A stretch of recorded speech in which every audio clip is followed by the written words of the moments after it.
Hey, you guys, it's Negative Indicted TV here. We're almost at 100K.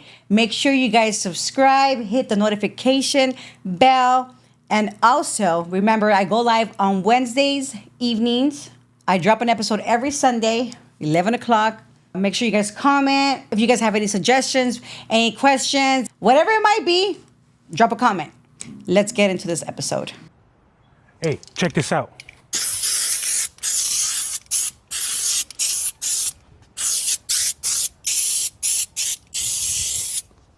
If you want to get into Navy Fed and get $20,000 in 95 days, comment the word credit. All right, come here.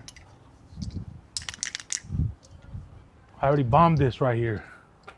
Fix your credit. If you're Latino, you need to wake up. Fix your credit.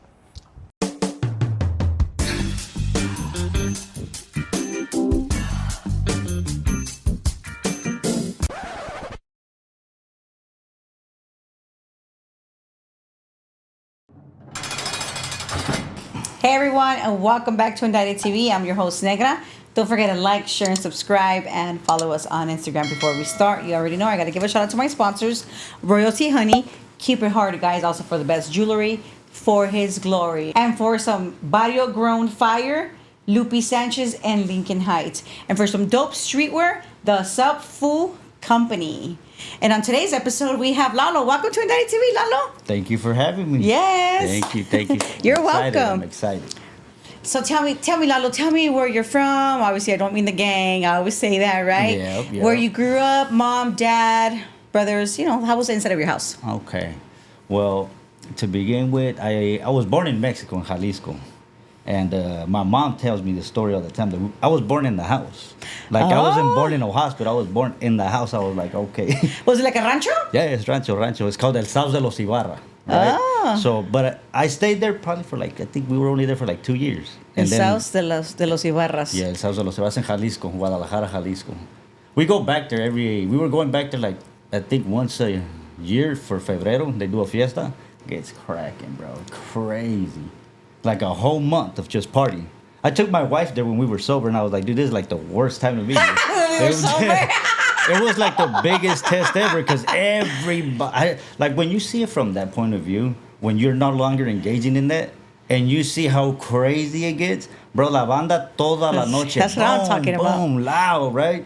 Couldn't even sleep, even if we were even if burnt you out. trained. Yeah, it was crazy. But that went on for a cool minute and all that. Then, all right, so that was in the beginning, right? So we moved out here to Cali, I think it was 89. And we ended up landing in Long Beach. Okay, Long Beach. Yeah, we lived in Long Beach in a little garage. I remember that. There was this little burger joint. It was called Douglas's Burgers. My dad used to take it there all the time. And then they had a thrift store right across there. Right across from me. It was in the alley. So we walked out of the alley. And to the right was the little burger joint. And across the burger joint was the thrift store. So my mom used to always take us there. All the time. From burgers to the thrift store. Yeah. So we would go eat a little bit of something. And then she would take us to the thrift store to go shop. And then we'd just shoot back to the pad. And we did that for a few years. We lived there for a little bit. And then from there, we moved to Paramount. And we lived in Paramount for a cool little minute. I started getting in trouble there. That's when everything started getting... So, you started in kindergarten. Did you start school in Paramount? Yeah. Okay. I started in Wesley Gaines. I went to elementary there. And then did all that. And what was it? Elementary school. That's when it all started up, too, though. Because in elementary school, that's 6th grade, 7th grade and all that.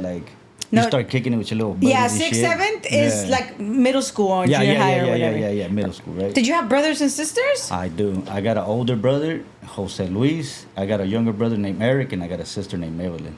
Okay. Yeah. They're all. Were they all born in Mexico as well? Except for my sister. My sister She's was the youngest. Got it. She was born in Paramount. She was born in 97. Oh, yeah, she's younger. You know what's crazy about my sister? I asked, and I wanted a sister so bad when I was a kid that I remember one time for Christmas, I wrote it on the Christmas letter. I was like, I want a sister. Bring a sister. 2 years later, my dad Santa, give me a sister. Then 2 years later, my dad accidentally got her pregnant. She ended up, he's like, oh, you remember you wanted a sister for Christmas? There you we go, got you, don't there you trip. go. I was like, all right, you're looking out. That was sweet, man. I like my sister, dude. She held on it's. I don't want to jump all the way to where I was gonna jump to, so I'm gonna slow it down, dude. Okay. So I was already thinking about The whole. Well, we'll get there. We'll get there. I'll remind you about your sister. Okay. I'll remind you. So Paramount is when you did elementary, and then Okay, go ahead. 6th, 7th is you're still in Paramount, but that's where you started to get into trouble. You're saying. That's when I started like rebelling in class. Like we were getting in trouble. I was going to the principal's office like every day, and it was, I think that stemmed from like. My dad was strict on us because he didn't want us to go down the wrong path. And I feel like the way that he was taught to be a dad, when he did that to us, like it forced me to want to rebel because he was trying to tame me so much. He was like, but it was out of love though, you know? So it's a thing, huh? It's a thing. Now that I have kids, I understand. I'm like, I didn't get it back then. I was like, no le puedes jalar la rienda tanto porque. Entonces se te loca. Se te van a poner. They'll go against you, bro. Like, and I've learned this to the point where like, even now with my kids, like, I can't be an angry dad, bro. I can't. Like, in a sense, it's like sabotage because I feel like shit when I'm done. And I'm like, what was that, dude? Like, why would you say that? Like, why would you? And it's not that I go crazy on my kids. It's just like I get ¿cómo te diré? Like, se me llena el tanque and I'm like, oh, man, dude. Like, I know what you mean. And for the parents, there is a lot of, viewers that do have kids and they be patient. Be patient with your kids. Yeah, it's hard. Yeah. It's hard. It's not to like go sidetrack or whatever, but my husband always sends me like little posts. Mm-hmm. And today, or was it last night or this morning, he sent me one saying, don't ask your kids how their day was. Ask them, what was your favorite part of the day? Mm-hmm. Ask, what part did you not like? Instead of asking, well, did you not like something? Because it triggers like different parts of like the different perspective. Yeah, like and it's like they're not forced to like shut down. Mm-hmm. It's like a brighter way to look at it. You know what I mean? Yeah, and if they expect, well, it was okay. That's when we were like, what do you mean it was just okay? Yeah. And it changes the whole conversation. Yeah, exactly. It changes everything of how you feel, and then by then you already lost the patience. Yeah. It's crazy. And the thing is, like, I think it's my fault because I'm the parent here. I'm the one that's supposed to be in control. So when the kid acts out, that's a kid. That's what he does. Yeah. Right? For a parent to react to that and act out too, like, bro, come on. Yeah. Like, it's hard, though. It's hard. Well, we learn as we go. It's like a skill you have to master, but it happens so often that you're forced to master it, bro. Yeah. Like, if you don't master it, it's like, fool. Come on, dog. Like, you can't be made. You can't keep getting mad over and over and over. But I don't think it's something that we ever master as parents. Because I still get on my mom's nerves. Yeah. Yeah, you're right. So back to you. Okay. You're in 6th grade. You live in Paramount. You're going to the principal's office a lot. Yeah. And it was for fighting. Why were you fighting? Well, I mean, it was just we were all kids, dude, and we would all go to the end, like to the corner of the class, right before class even started, and everybody started doing body shots, like let's go body, fool, let's go body, right? So everybody like that, and everybody's just trying to be who's cool. Tougher than who. Trying to be cool. Yeah, like everybody's trying to earn the little brownie points or whatever, right? So we start getting caught doing all that little.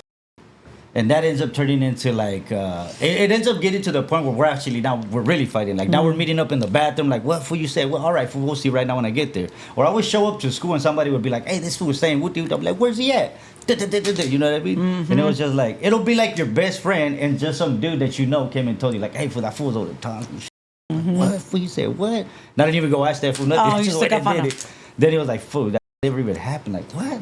Then I look at this other dude like, what the going on here? So that was just a lot of that. Yeah, it was a lot of little horseplay and shit like that. And then it started getting bad when high school came around. Because then at this point, we're doing dumb shit. We're not even in school. Like, we're getting into dumb trouble. Like, we broke into the school.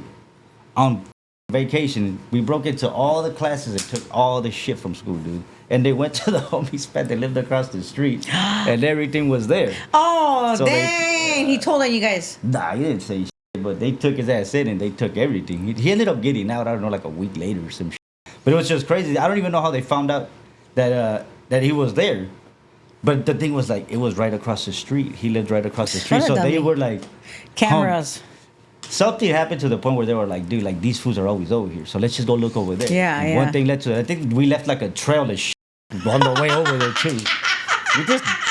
That shit Yeah, was- just like dumb things, obviously. It's like that, you're not thinking nothing of it. You're just like, oh, we got away with all this shit, and you're dropping like, we don't need this shit, we don't need that shit, whatever. And then it just left the trail, it led straight to the homies. not even thinking. That is terrible. You fools are dumb. That's some bad criminal shit right there. Don't be doing crap like that. That shit work. I mean, we shouldn't be doing any of that in the first place. Because if you do, just know you're going to get in trouble. Yeah. You know, we don't condone the negativity. We don't condone any of that. But obviously, we have to be realistic of life. Yeah. If there's some kids like, que les gusta la mala vida, así como like nosotros, like us, like, a mí me gusta la mala vida desde I could remember. Yeah. You know, and it's like, okay, just realize that Okay. these are the consequences. Because we can't stop anybody. But some people do really have to learn the hard way. And unfortunately, you know, there's a lot of people like us. Yeah, that's the thing we learn from our experiences. Yeah. Right? Like I was always the type of dude. Like I remember for a while I was getting told the same shit. The homies were like, "Hey, you're gonna get locked up if you keep hitting it with the homie." I was like, "No, I'm not. Fool. Like you guys are tripping." And they would be like, "All right, dog, you're gonna get locked up because look at what you guys are up to, right?" But this is jump forward like a lot, and it was just like I had to go through that whole experience to actually be like, and even when I was going through it, I didn't give a.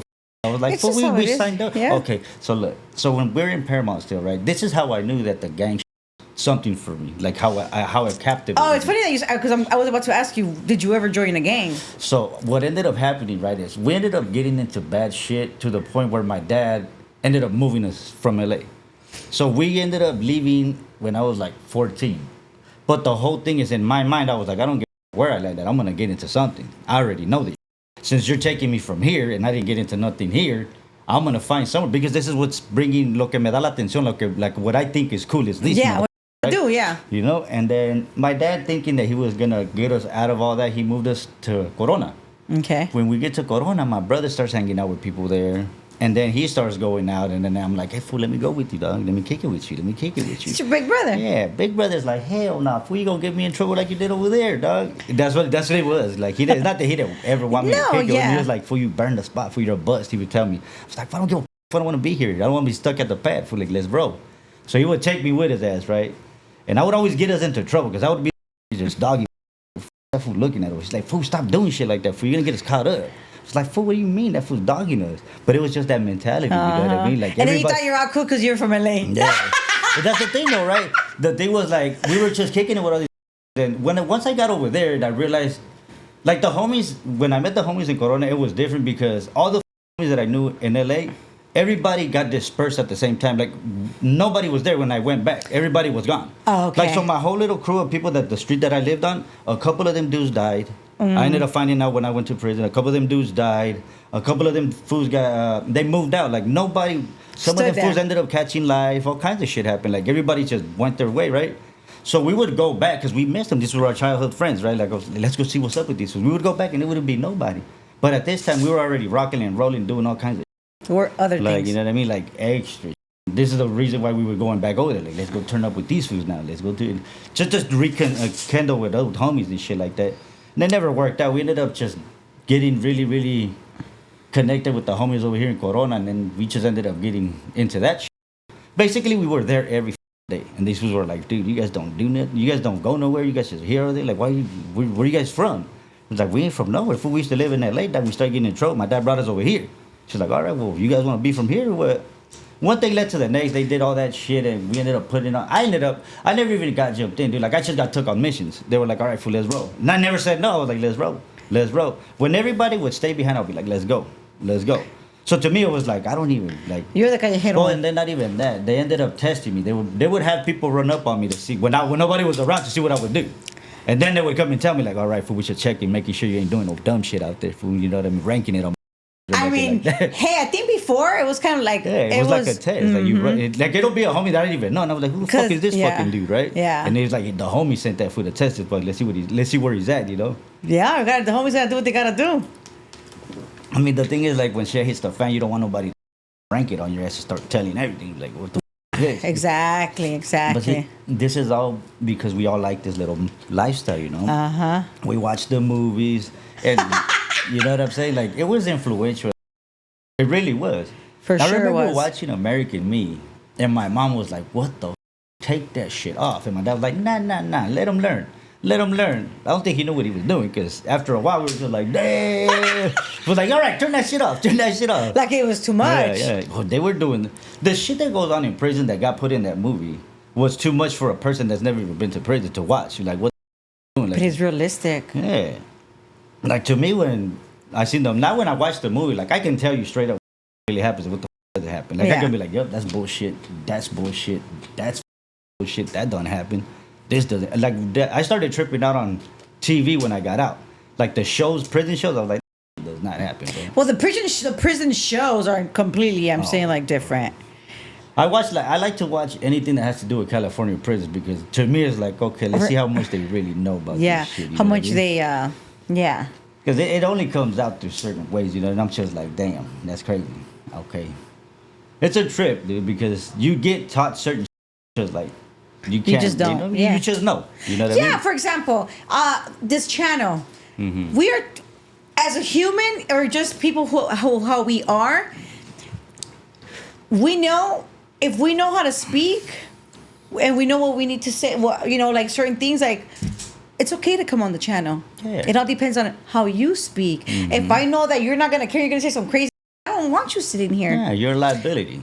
You know, like I need you to protect yourself, you know, like, because, you know, because everybody watches this. Yeah. Not even just that, but like this is about showing people what happens if you get in trouble, showing what we overcome in life, you know, what led you there, how was it for you, and how did you come out, Yeah. and where are you at now?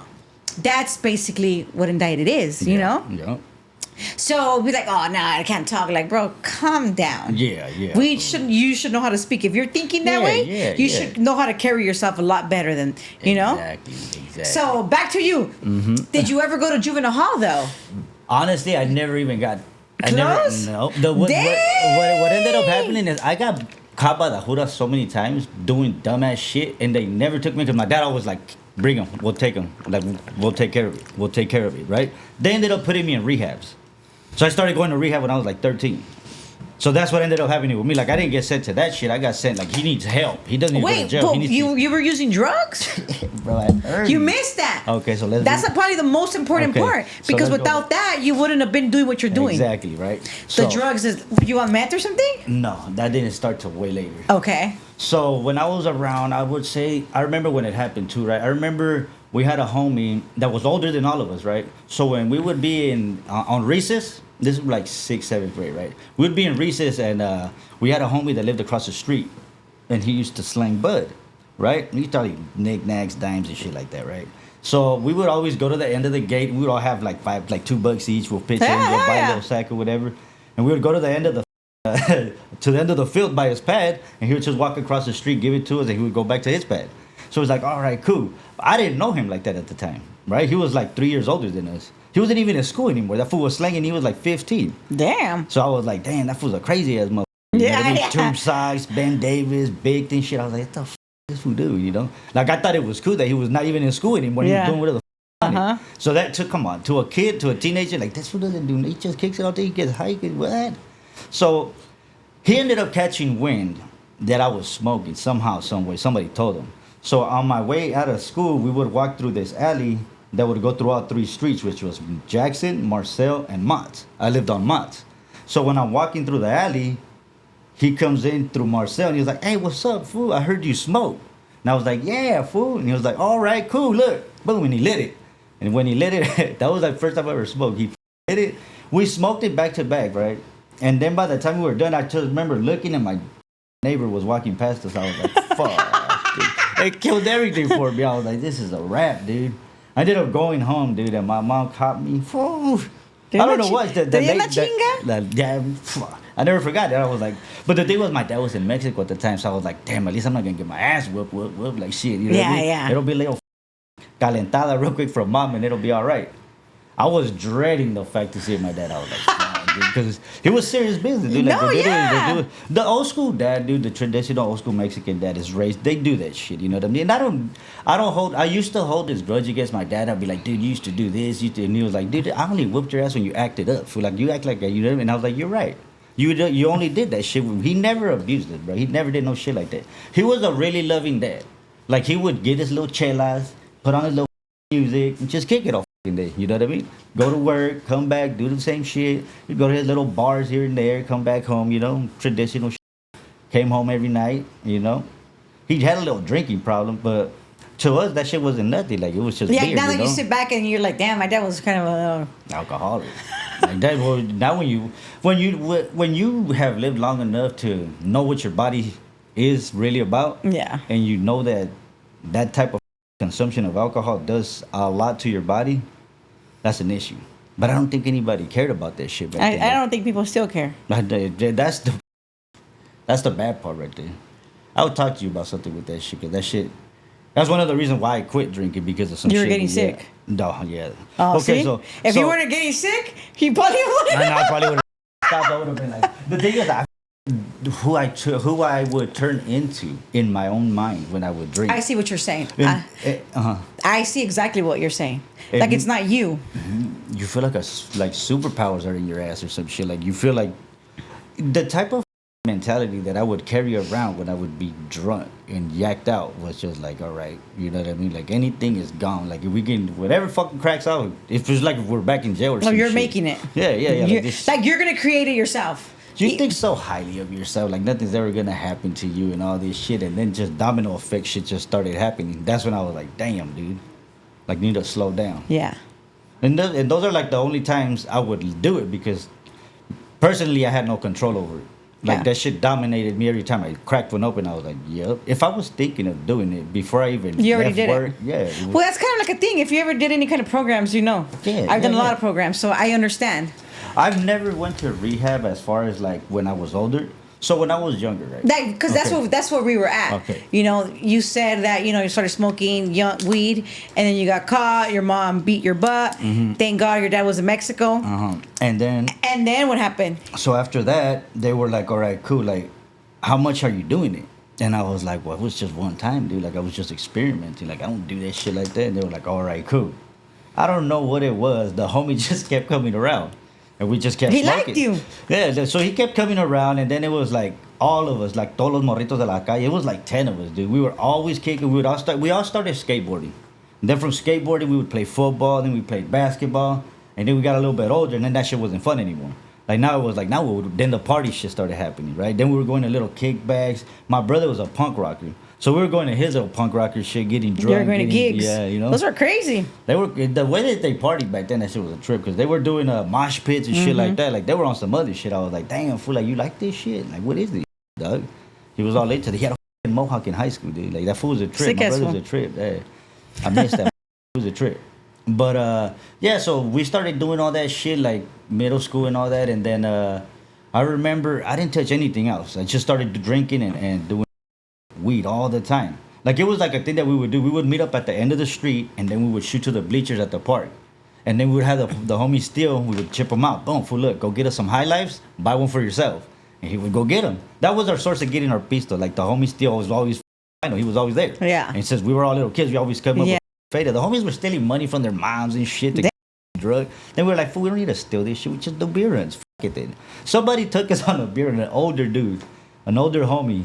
His name was Angel, I think. Angel lived on our block. He was older than all of us. So we were little teenagers, and these fools were like in their 20s already. So they were already cracking in gangs and all that shit. Like, I would see these fools get into it with dudes and get fucked up. Like, that's when I started seeing fools getting beat up in front of my pad and shit. I remember this dude rolled up on this in front of my house, and he was like, hey, fool, I heard you were looking for me. And the fool turned around, and that other dude threw a fucking soda can and cracked him in the face with it. Boom. This fool had a cast on, and started getting down in front of the house. I had a big-ass window in front of my pad, right? So I was just looking at these fools. I was like, Mom, look at this. Están peleando. Yeah, se están peleando. My mom was like, what the That shit was wild, dude. And then he ended up getting beat up, and he left, right? The dude that was doing that shit, his name was Pig. I remember that dude. He ended up getting killed out there. Dang. Like, he was running up. Like, that dude was everywhere. Like, I saw his little truck dipping everywhere. He had a little burgundy Durango. And he was dipping everywhere. So whatever you see in the truck, you knew he was in it. He was doing crazy. He was running up on everybody. It was like he was trying to earn his shit. So he was everybody. Like, he would see us, and he would be like, little kids. So he would go looking for older fools. Like, some fools are just not okay. when you get into shit like that and you're trying to prove yourself, that's how you end up getting washed up, dude. Like, that's how, because you're going so hard for this shit. You know what I mean? Like, you want it fucking bad, and you want to prove it to these motherfuckers that you really like that. And you might really be like that, fool, but that can't last forever, homie. That's You know what I'm right. saying? That's you can't right. be crazy your whole life like that. But I seen what it does to motherfuckers. they don't end up in no good spot, you know? Yeah. So I started witnessing all these fools doing all this shit, right? And I started seeing these fools, bald-headed fools mobbing up and down the pad. They lived next door to us. They had just moved in. They were from Florencia. So I started seeing these dudes everywhere. And then that's when my dad got fed up. He was like, I'm not living here. Fuck this shit. Oh, so you guys moved again. So no. At this point, so we were living in Paramount on East Monts, and then from East Monts we went to there's two sides to Monts, right? There's Monts on the other side of Orange, and then there's East Monts, right? So we moved to East Monts, which is the same street. The only thing that divided it was factories and a nursery, like a plant nursery. Whatever. Oh, so you went from the same street to just down the street? Yeah, to the other side of it. Pero lo que bloqueaba era, había un chingo de buildings, yeah. So you would have to drive all the way around and all that. So it literally felt like a different neighborhood. Yeah, got it. So we moved over there for a little bit, and then after that's when my dad started seeing that it was getting bad. Like there was too much gang activity everywhere. Fuso, Tortilla Flats, Florencia, Dog Patch, everywhere. All the hoods that you know. All the moms are moving, trying to move them out. So it was a bunch of us. So all the half-us were like, yeah, dude, these fools are all gonna get caught up in this. It was like a whirlwind, dude. Everybody was doing it. Everybody that I knew was getting into a gang. So it was only a matter of time. You know what I mean? It's just I never went with them when they did it. I was like, fuck, fool, I should have went with you fools. And it never happened. So whatever, right? I ended up doing that shit later on. But see, that's the thing though. Like I never let it go. If I would have never cared for it after that, it's just I liked the way it looked. I liked the increasing the pants and the shirts and the hair and all that shit. And it got attention. You know what I mean? Like it looked cool. Yeah. So we ended up moving out here to Corona, right? And at this point, I'm already dropped out of school and everything. And my dad was like, what are you going to do? I was supposed to get enrolled to Santiago High to continue finishing my school and all that shit. I'm not doing that shit. Like, I'm over school. He was like, all right, then. You're going to have to start working then. So at 15, I started working. What was your first job? Landscape. I worked at a landscape. And it was a landscaping company that my dad had been with for years. It was called True Green Land Care. So I did that, and it's crazy because every time I would go there, it was like a family reunion. All the primos or tios would be there, like a bunch of conocidos, todos de Santana. Everybody lived in Santana at that time, right? So we would drive from from Corona to, they ended up moving us to another yard over there in Redlands. So we would drive from Corona to Redlands to the yard. And my tio worked there. And my tio had a son, which is my cousin Rudy. Guy, I ended up hanging out with that dude, and that was just like a rap. That's a rap, bro. I'm not gonna blame him for anything because he was just being who the fuck he was. You know what I'm saying? Like, and you are just you. Yeah, and you guys just attract each other. Yeah, so I started hanging out with these fools like that. I started drinking, and then I was like, let me hit that shit. Here's that shit, right? Oh. That's what it was. After that shit, changed your whole life. Well, the thing was, like, I tried it once, and I was like, I felt like the fucking rush. I was like, what the fuck was that shit, you know? But wait, so the first time you did meth, you smoked it? Yeah. You never did a line? No, I never got introduced to it like that. Oh, damn! I think it's so crazy that you smoke meth for the first time.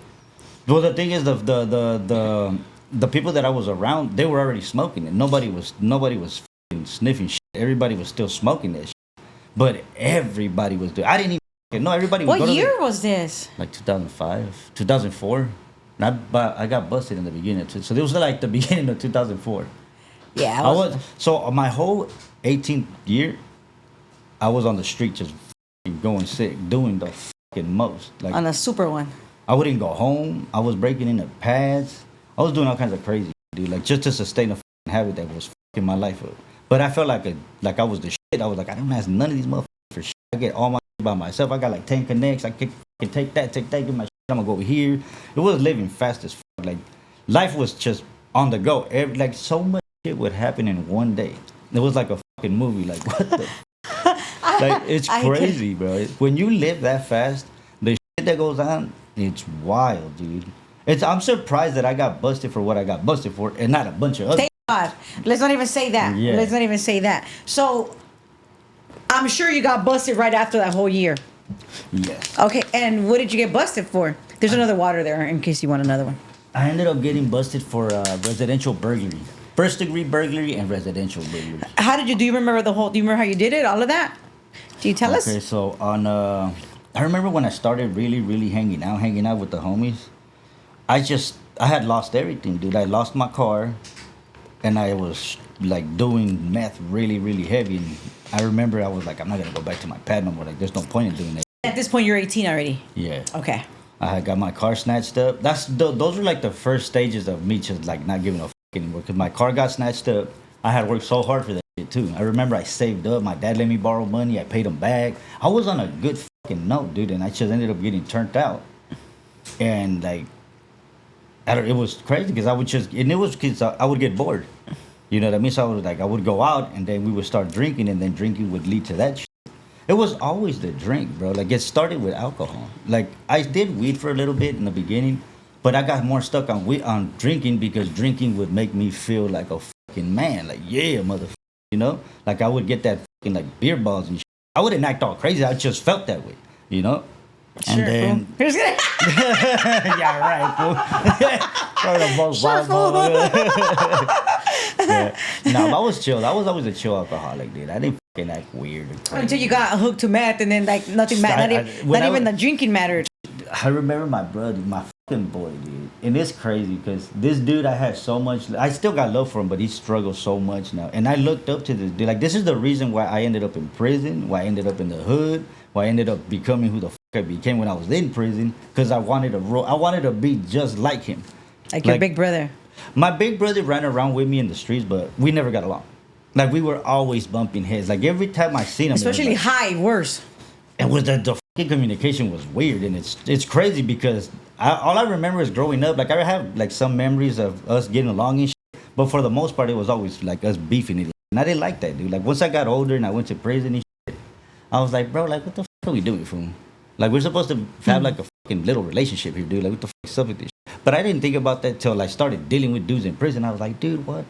I don't gotta deal with this fucking dude shit. You know, like, it was just, I would rather deal with my brother than to deal with all these other fucking dudes and all their shit. Damn, you curse a lot, huh? Ah, dude. I gotta watch that. Okay, so I'm gonna try to clean it up so we don't have to edit too much of this. That's exactly. I mean, I don't edit it, but my husband does. Like how it went down. So That's the where first we're time I at. hit the county was, I think it was in 2004. I remember this. It was me and my homie, right? We were mobbing, breaking into cars. We were on a good one. It was like 6 a.m. We had been up all night walking around doing dumb shit, right? And then I remember it started getting, daylight started happening. It was ya era la mañana, and I was like, hey, my boy, we gotta get the fuck out of here. For we look like a bus walking around right here. And sure enough, shiny. yeah, dude, nasty, bro, nasty. Like, even when I think, like, I wish I would see myself back then. I'm like, what the fuck are you doing to yourself, dog? Like, you know? Anywho, right? I remember I saw the huda and I threw what I had. I threw it in the bushes. I was like, hey, fool, there's a huda right here at the light. Fool, throw it, dog. Throw it. He was like, yeah, right, so you can take it. I was like, Why do we dude. think that way? I don't know, dude. He thought I was going to burn him or something. I was like, all right, dude, whatever. So he held on to his stuff.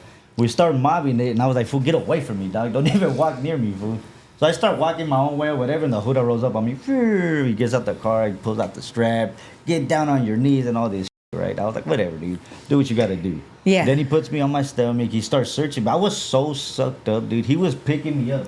Body slamming. Boom. Picking my pockets. He picked me up again. Boom. Took my pockets, and he was like, I hate you, Mexicans. And he took my hat off, right? And he was like, bam. He smacked me with it. I was like, this mother.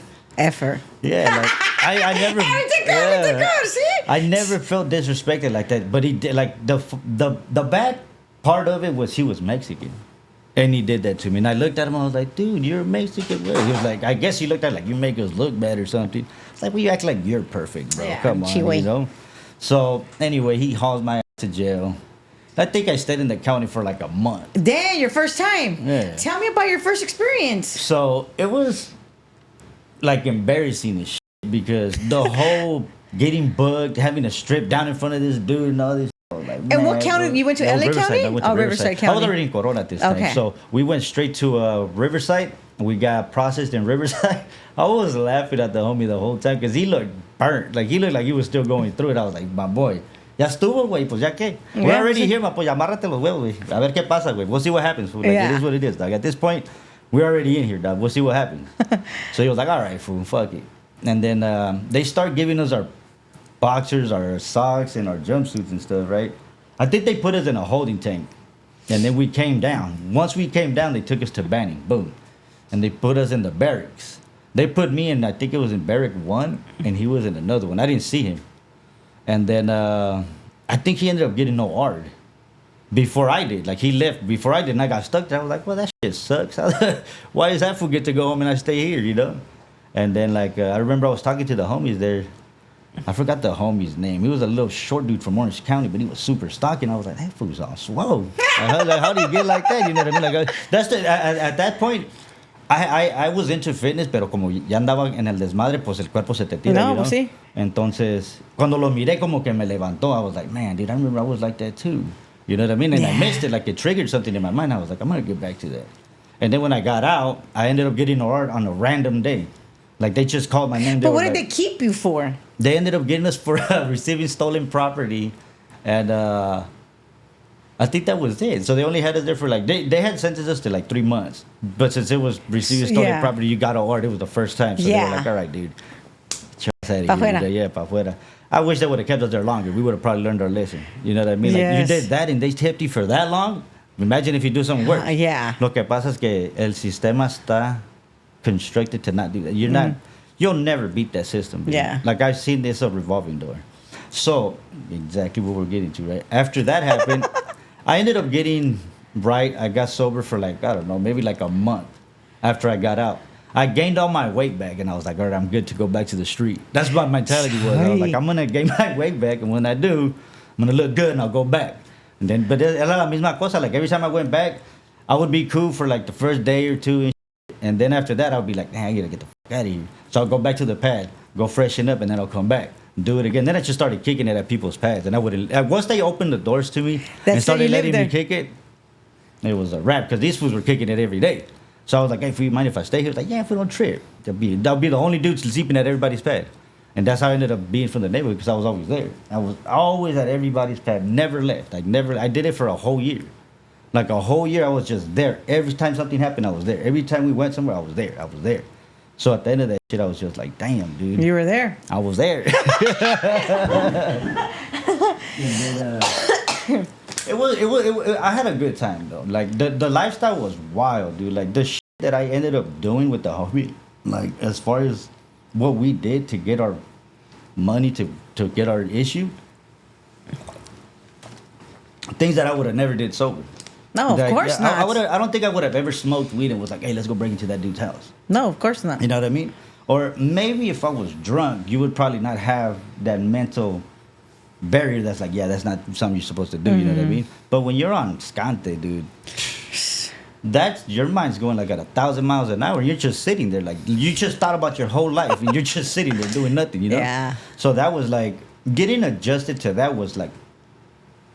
It was depressing because I would see myself in people's mirrors in their cars, and I was like, damn, dude, like what am I doing to myself? But the shit was so addicting. Yeah, dude, like I lost all self-respect for myself at that point in time in my life. I didn't give a shit about nothing but being high. But I wasn't a weirdo, dude. Like I was just like I was the type of dude like I never did it by myself. I would feel like a dolphin if I smoked by myself. So I would always call somebody like, where you at? I'll be at your pad right now. I never did it by myself. I felt weird. And even if I was up all night, I would look at it and I'd be like, nope, that's that one thing you're not gonna do, fool. Really? Yeah, like, you're not gonna do that. You're gonna at least run in. And I would mob the street. I would run into somebody. Be like, what's up, fool? Come here, fool. Take a hit of this shit. And they was like, I guess I felt like if he hits it, then I can hit it. You know what I mean? Like I gotta get somebody high. Damn, at least you have some kind of self-control. I thought I did. I mean, you get what I'm saying. Like me, I didn't. I smoked by myself. Yeah. I don't know. It's because I had nowhere to go when I was on the street. So if I got high, I automatically knew I wouldn't stop smoking. Like I would take like 6-7 hits and I'd be like, what am I gonna do after this?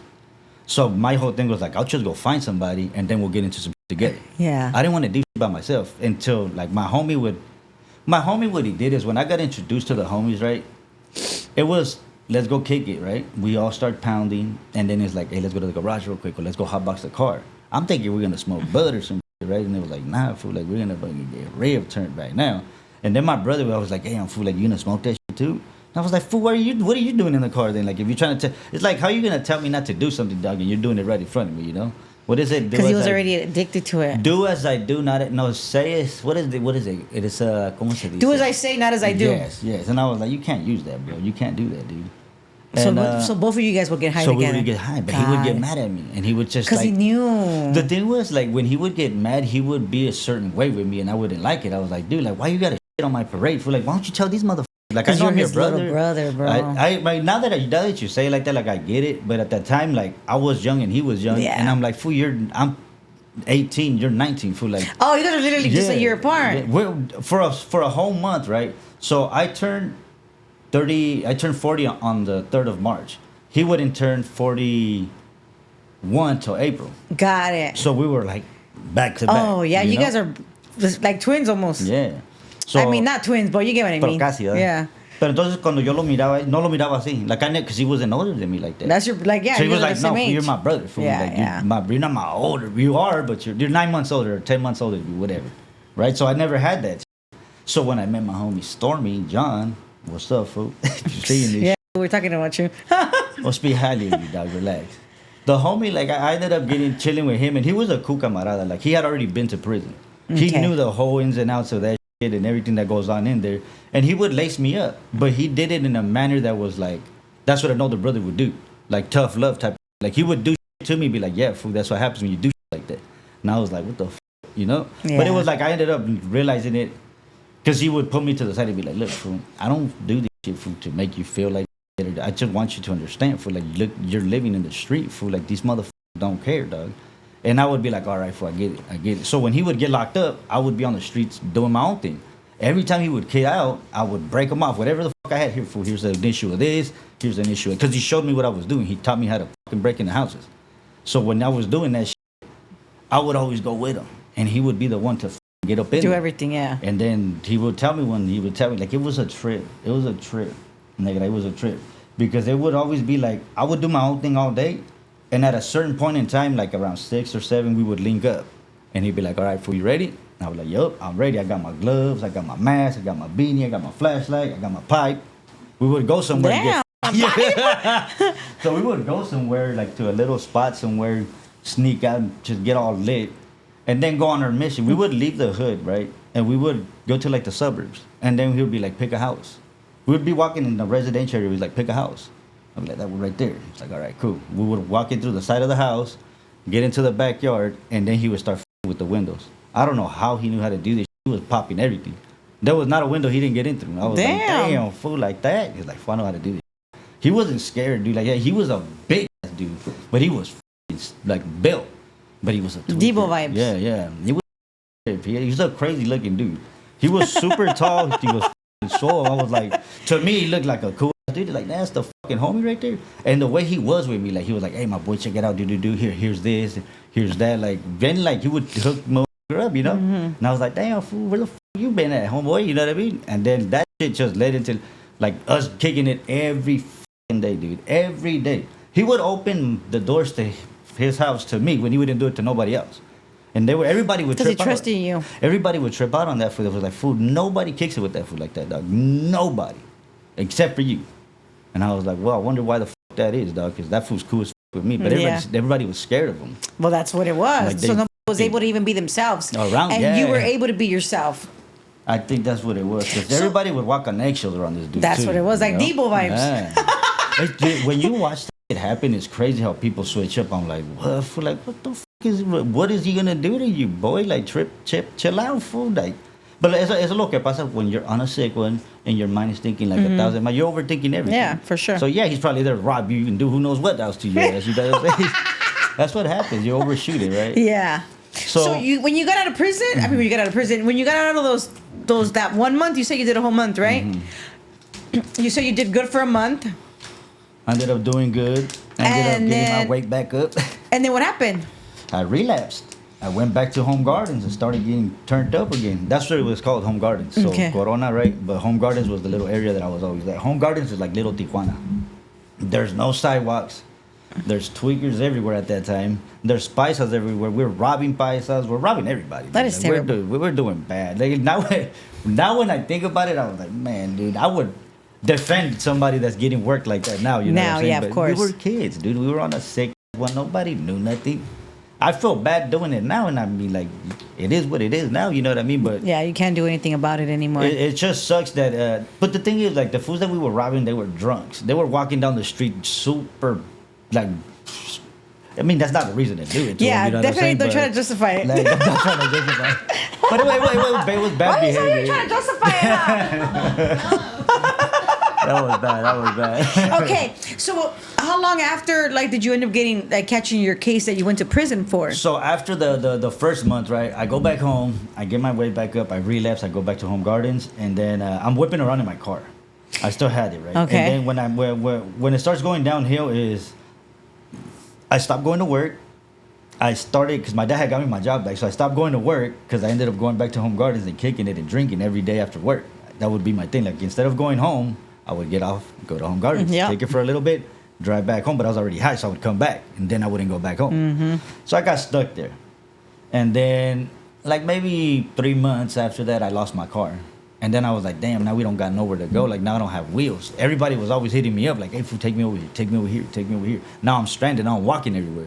Now I'm on a bike and shit. Now I'm you look like a damn. real smoker. Yeah, now I'm looking all bad. And it's crazy because I remember I would go on missions and I would go past where they had my car in the what is it, the tow yard. And I would just look at it and I'm like, man, it's like I always knew what I was doing was wrong, but I didn't have like the willpower to stop from doing it. You know what I mean? Like it dominated me to that extent that I was just look at it and I was like, I'm gonna break into there and take it. Like, I'm not gonna pay for that shit. I already paid for it. Like, why did you guys take it? Type of shit. You know what I mean? But I had it on the street. It got impounded or something like that. I think I had a bunch of dudes in my car, dude. This is how bad it was. None of them helped me get my shit back. All the homies that were in my car, they all got, all right, you could get out, you get off. Whoever had anything on them got snatched up, and they took my shit. They let me stay and everything, but they were like, we're going to take your car. And I was like, I don't care. I got dope. As long as I got my dope, take the car. It didn't matter. Yeah, you know what I that's mean? just That's terrible, the huh? mentality. Yeah, Yep. you know? So after that, me and Stormy start going on missions daily. Now that I don't have no car. So now we're walking everywhere. We're riding our bikes, doing highlights, going back to Home Gardens, getting a re-up, getting a Momo, staying in the Momo till it got dark, and then going back out. We did that for months. But we had all kinds of shit. Like, I've seen so much jewelry that it was ridiculous. I was just like, I don't even care for this no more. Like, it felt like we were just, that was our job, to get high. But let's go break it to it. We were good at it. So we were, they were looking for us on the newspaper. They had us labeled the cat burglars. We were doing crime all over the place, dude. I was breaking into everything. Cars, trucks, houses, garages, everything. I didn't give a fuck. I was taking it. That's what he taught me. He taught me to be a fucking thief. He was like, this is how you get it when you do this shit. You don't hurt nobody, you do nobody. It's just, but we were going into past with people in them. Like, there would be people knocked out in the living room and shit like that, and I'd be like, come here, fool. We'd be in the That's why I kitchen. keep my dog inside the house. Yeah, keep your like that fool was a trip. He didn't give a fuck if you had dogs or not. He would go in the house, and if the dog tripped, then he would leave. That's how bad it was. Like, he didn't care. He was so big, dude. Like, he wasn't a little dude. He was a big man.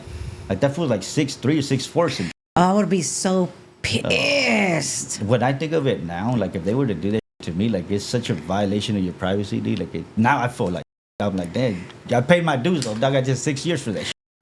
Yeah, You know what I mean? you pay your dues, Yeah. but it doesn't mean that Man. karma doesn't fucking catch you. So, look, we'll Ay, get- ni lo mande Dios, ni lo mande Dios. Ya lo mandó, ya pasó. We'll get to Okay. it. It ended up happening. Like, karma does come knocking on your door, and it knocks really hard, really bad. We'll too. get to it. We'll get to it. So I ended up There's getting. another water, okay?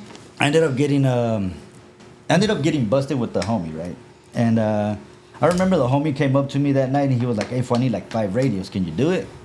Man, my boy, don't trip. I got you. Oh, dog." 5 radios, I got you in 5 minutes. Yeah, I'll be right. Yeah. I need you. I was just like, I just need to go look for a street that has a bunch of cars in it, and I'll be right back, dog. So I take off with this dude, and my cousin dropped us off at Riverside somewhere. I don't even know where. He just dropped us. I was like, just drop us off anywhere, so it doesn't matter. We just started mobbing and all that. It was the same routine for me. Like, I'll just, whenever I feel like the house is the house, then I'll just go there. And that's what I would do. I would just be like, all right, right here, bam, let's go. And I would take this food with me, boom. So I started doing what the homie taught me to do with other foods. Like, that's the shit that happened. Yeah, like, you were I knew- teaching them. And it's crazy because I thought I thought I was cool doing it. I was like, I'm the big dog now. You follow my suit. Chill, do fool. this. Yeah. Cálmate. Cálmate. So we ended up getting busted, me and this dude, What was your name? Lalo, No, I know your name, Lalo. Which one? I mean the cat. What was it called? the cat burglar. Hey, chill, cat The burglar. cat burglars. That shit was crazy. I seen it. He showed it to me. I was like, what the? He was like, yeah, fool, this is what they're calling us, for fucking cat burglars. dog. That They is can't- I guess because they hilarious. would say, like, they come in, they don't leave no trace, they don't nothing, they take all your and they're gone. I was like, what, fool, say to you? He was like, yeah, fool, they're on the newspaper, dog. That's crazy. That shit was all Okay, bad. so you're teaching the guys now. Now I'm taking little homies with now you're me, the big dog. So now I'm taking little homies. Let's do this. Let's do that. And then after that, when we got into this pad, and I remember I was sitting in the house for so long that it hit me. I was like, fool, we've been here for like 2 hours. Fool, like And people were there? Nobody was there. Nobody was. Nobody was there. It was okay, a trailer okay. home. We ended up getting into a trailer home. I started going through the dude's shit, and I found a bunch of shit. I was like, I need to put all this in the bag. So I'm over here stuck doing all this shit. And I'm like, hey, fool, we got to get the fuck out of here, dog. So I opened the door and we start mobbing out. Because you get stuck on, because you were high too. Yeah, well, you don't think about that when you're in the moment. You just see all these. That's how you know it's like 5 years later, hours, you're still here. That's it. That's the reason that it happened, right? So we ended up getting out of the house, and it was already broad daylight. Like it was like 7 in the morning, and we have duffel bags walking out of this dude's house. So we walk out of the house with the duffel bags, and there's a wall that divides a shopping center from the actual trailer parks. I threw all the shit over, boom, boom, boom, and then I put it all behind some electric boxes where the loading docks were at for these companies, right? And I remember I went to go see if everything was feed wet. And I looked and I seen a Jura, but it was far. And I was like, all right, cool. At least I caught it before he got to where we're at. So I go back and this dude's running through the shit or whatever. And I'm like, hey, fool, there's a cop over there, dog. I was like, all right. He goes to look. And as soon as he looks, I look behind him. And the cop is right in front of where we're at. So there's an electric box right here. This dude is walking right here. And the Jura pulls up right here. You lo ve. I'm back here. He didn't see you. So he didn't see me. So I was like, damn, what do I do? So I went around the box over there and I looked and he was hamming that fool up. He was doing the whole procedure, like get your hands up and all that. I was like, I gotta get out of here. So I started walking the other way. I had a pipe, I had dope, I started dropping everything. I was like, this is all bad. So I was like, I'm gonna take off booking him. But I was like paranoid. I was like, I'm gonna take off power walking hasta que no me si me mira, pues then I'll run. So right before I hit the corner where I was gonna take off running, Nahura pulled up on me. Oh. And as soon as he see me, like they jumped out the car. They're like, hey, where are you going, dude? I was like, nothing. I was just back here kicking it and shit. He was like, who's that? I don't know who that dude is. He was like, all right, come here real quick. He searched me and all that. I was like, what are you doing over there? He was like, nothing. So he goes back over there. He looks around and he finds the pipe. He finds the drug. So he's starting to put the pieces together. He's like, this was not back here by himself. He's not just a random dude, you know? Then they go talk to that dude. They're telling him that I'm telling on him and that he's telling on me. They're using this little technique. I was like, I don't know shit, dude.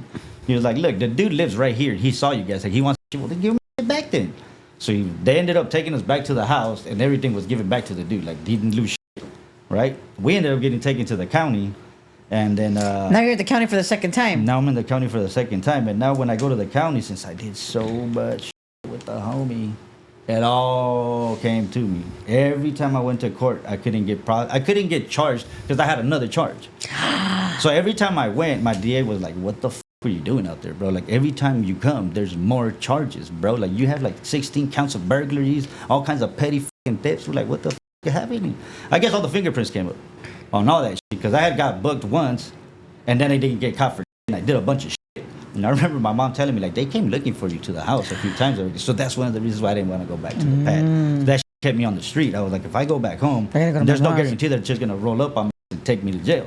So I told my mom I can't go home. I had to stay out here. My mom was like, you're tripping, dude. You could come home. You just don't want to. And it was the truth. I didn't want to, you know?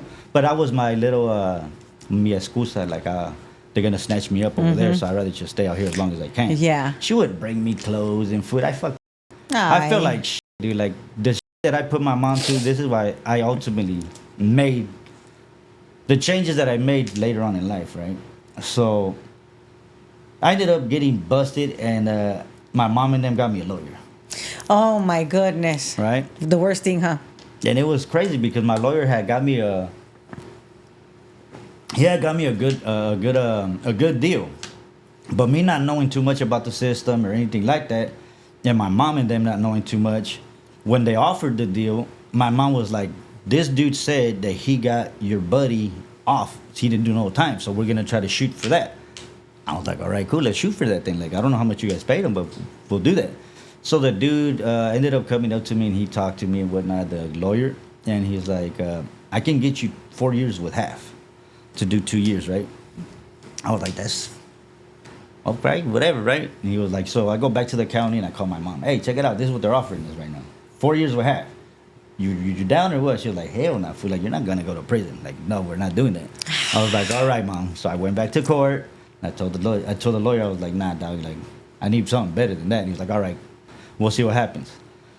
So I go back to the county. It was just like back and forth, like what is it, postponing and postponing. Till I How felt like long did you? I postponed for like 6 months. Okay. I fought for 6 months. I didn't even fight. I got fed up with being in the county. Like to me, I was just like, dude, if it's already gonna, like I saw that it wasn't gonna change. It got worse. That's where I fucked up. But like instead of it getting better, se empeoró la cosa porque me habían ofrecido los 4 años con la mitad. Y como les dije que no, se enojó el DA. And then the DA was like, tell him that we're gonna offer him 1 strike in 6 years. So what's he want to do with that? And I was like, well, I'm not taking that. You know what I mean? I'm going to just go back to the county and just sit there for a while then. And then I kept going back, and they were like, nope, 6 years. It was 8 years with 1 strike, or like 6 years. It was 6 years with 1 strike, or 2 strikes in like a year. You get what I'm saying? Like, Yeah. So they wanted to play it like that. I was like, so if I f up again, then that's a strike. That's it, yeah. I was like, nah, dude. And I had talked to like a couple of the homies. I was like, what do you guys think about this? And they were like, do not take no 2 strikes, fool. You'll get washed up. Like, you're young, fool. You're going to go back out and you might get washed up in jail, dog. Yeah. They're like, don't do it. I was like, all right, cool. So I didn't take it. I ended up telling them, I'm straight. I don't mind. I'm not going to take no 2 strikes or no like that. They were like, all right, cool. So they take off. I go back to the county for another 3 months. I come back and I told the lawyer, like, dude, like, what do you got, dude? Like, just work something out with me. Like, dude, El descaro todavía. yeah, like, todavía, like, after doing all that. No, you know, sometimes we are a mess. We have like the nerve. El nervio, like El descaro, like, are you kidding me? descarado, like after everything that you did, and you still We want want to to do. not do freaking 4 years, way. But see, I'm pretty sure that's the way they looked at it. They were like, "Fool, you did all that, and we're offering you this." But Yeah. I'm telling you, mi jefa me dijo, "No, Lalo." Yeah, 'cause she didn't So know. I'm listening to mine when I should have just listened to my intuition. yeah. And should have been like, "No, mom, this is a good deal for me. I'm the one going upstate, Yeah, not you." yeah. So that's how that's how I ended up learning a harder lesson, because instead of taking the fucking deal, I took the longer deal, so I deal. wouldn't get the 2 strikes. I ended up getting 6 years with 8 months and a strike. And I ended up doing 85% of that. Dang. Okay, so you kind of did most of it. When I went upstate, dude, like to me, it was like, I knew I wasn't going home. So my mindset wasn't on like, I'm tripping on how long I'm going to be here. I'm like, I need to learn as much as I can, as fast as I can, so I don't get in a wreck here, because I'm not going anywhere for a while. So my mind was already like, in the county, I started hanging around with the older homies. Anybody that had already been upstate, anybody that had the tacas on them and all that stuff, I was just like, yeah, these are the dudes right here. These fools know what time it is. So I started hanging around with them dudes. I remember I met a solid ass homie named Smiley from Palmas. Lace used to call me T-Mobile. Because I was always kicking it with him at that. He was like, T-Mobile had a kicker, a sidekick. So you're my sidekick, fool. Come here, T-Mobile. Okay, I was that's like, pretty all right, funny. That was cool. He was a cool homie. He ended up lacing me up real cool. Like he ended up telling me the ins and outs of what goes on and how they go about doing this and that, woo-de-woo. And I was like, all right, my boy, I appreciate that, dog. And then it was crazy because when he would get there, he was like a Debo. Mm-hmm. So when Smiley was going to Indio and back to Banning, he was going back and forth to court. But you can tell the type of dude he was. He wasn't a regular. Like, he had did hard time. He had been to the shoe. He had met people and all that. So you can tell the way he operated was very different from a lot of the dudes that had already been busted, because not everybody goes that route when they get locked up. People do time and go home, and other people participate, and a lot of gets done. You know what I mean? Yeah. So what ended up happening is I got a liking for what he was telling me. Like, I got intrigued, you know, to say we go again with the same thing, right? It's you. Exactly. It's just me, like, trying to live this fantasy. Like, all right, this I is know I'm what you gonna do, mean. You know what I mean? Because we all do it, right? Yes. It is such It's like, I think it's just something within ourselves. Lo que pasó conmigo is like, me llamó la atención tanto that I was like, it's not that. Once I was already there in prison, I was like, it's not that bad, dog. You know what I'm saying? Like, well, let's see what we can really do here. You know what I'm saying? Like, let's capitalize on what we're doing here. Like, since we're already here, we might as well do something, right? But to me, in my mind, I was like, I'll make a name for myself. I will do that. Because I had already heard of all my other homies that were in the county. Had already been doing, I don't know how much. They were stuck in the county. Let me ask you, what was the craziest thing you've experienced while being in the county? Oh, Those you say you fought it for like 6 months, 9 months around there? 6 months. 6 months? The craziest thing that I witnessed in the county was probably like a dude getting boo-bopped, because Banning wasn't really cracking like that. Like, Banning was like considered Camp Snoopy at that time. they had barely started sending violent offenders to that county jail. So everybody was a dopehead, basically. Got it. But once they started sending people like Smiley, which were violent offenders, and Then then it you kind had of it kind of started changing a little bit. yeah, because now you have authority figures. Now you have people that know structure coming Yeah. through the system, and now things are getting addressed. People are getting like In hey, you don't trouble, do things this, like you that, don't- yeah. There's structure's getting built. Yeah, yeah, You know I what understand it. And I understand. feel like that is necessary for you to be able to live properly amongst other races and not get into shit with each other. Because if there's no structure, then look at how they operate in other states. Like everybody's on ROP, they run their own program, and when that happens, well, I mean, I wouldn't do that shit because I mean, it's just you. What if you run into a group of dudes in there? And Yeah, then what? You know what for I mean? sure, for That's sure. the whole reason why it started, right? For sure, for Unity, sure. right? So you get sentenced and you go where? I went to Delano. For reception. Mm-hmm. I stayed in Delano for 3 months. I ended up on D Yard, and then from D Yard, I don't know if I went to.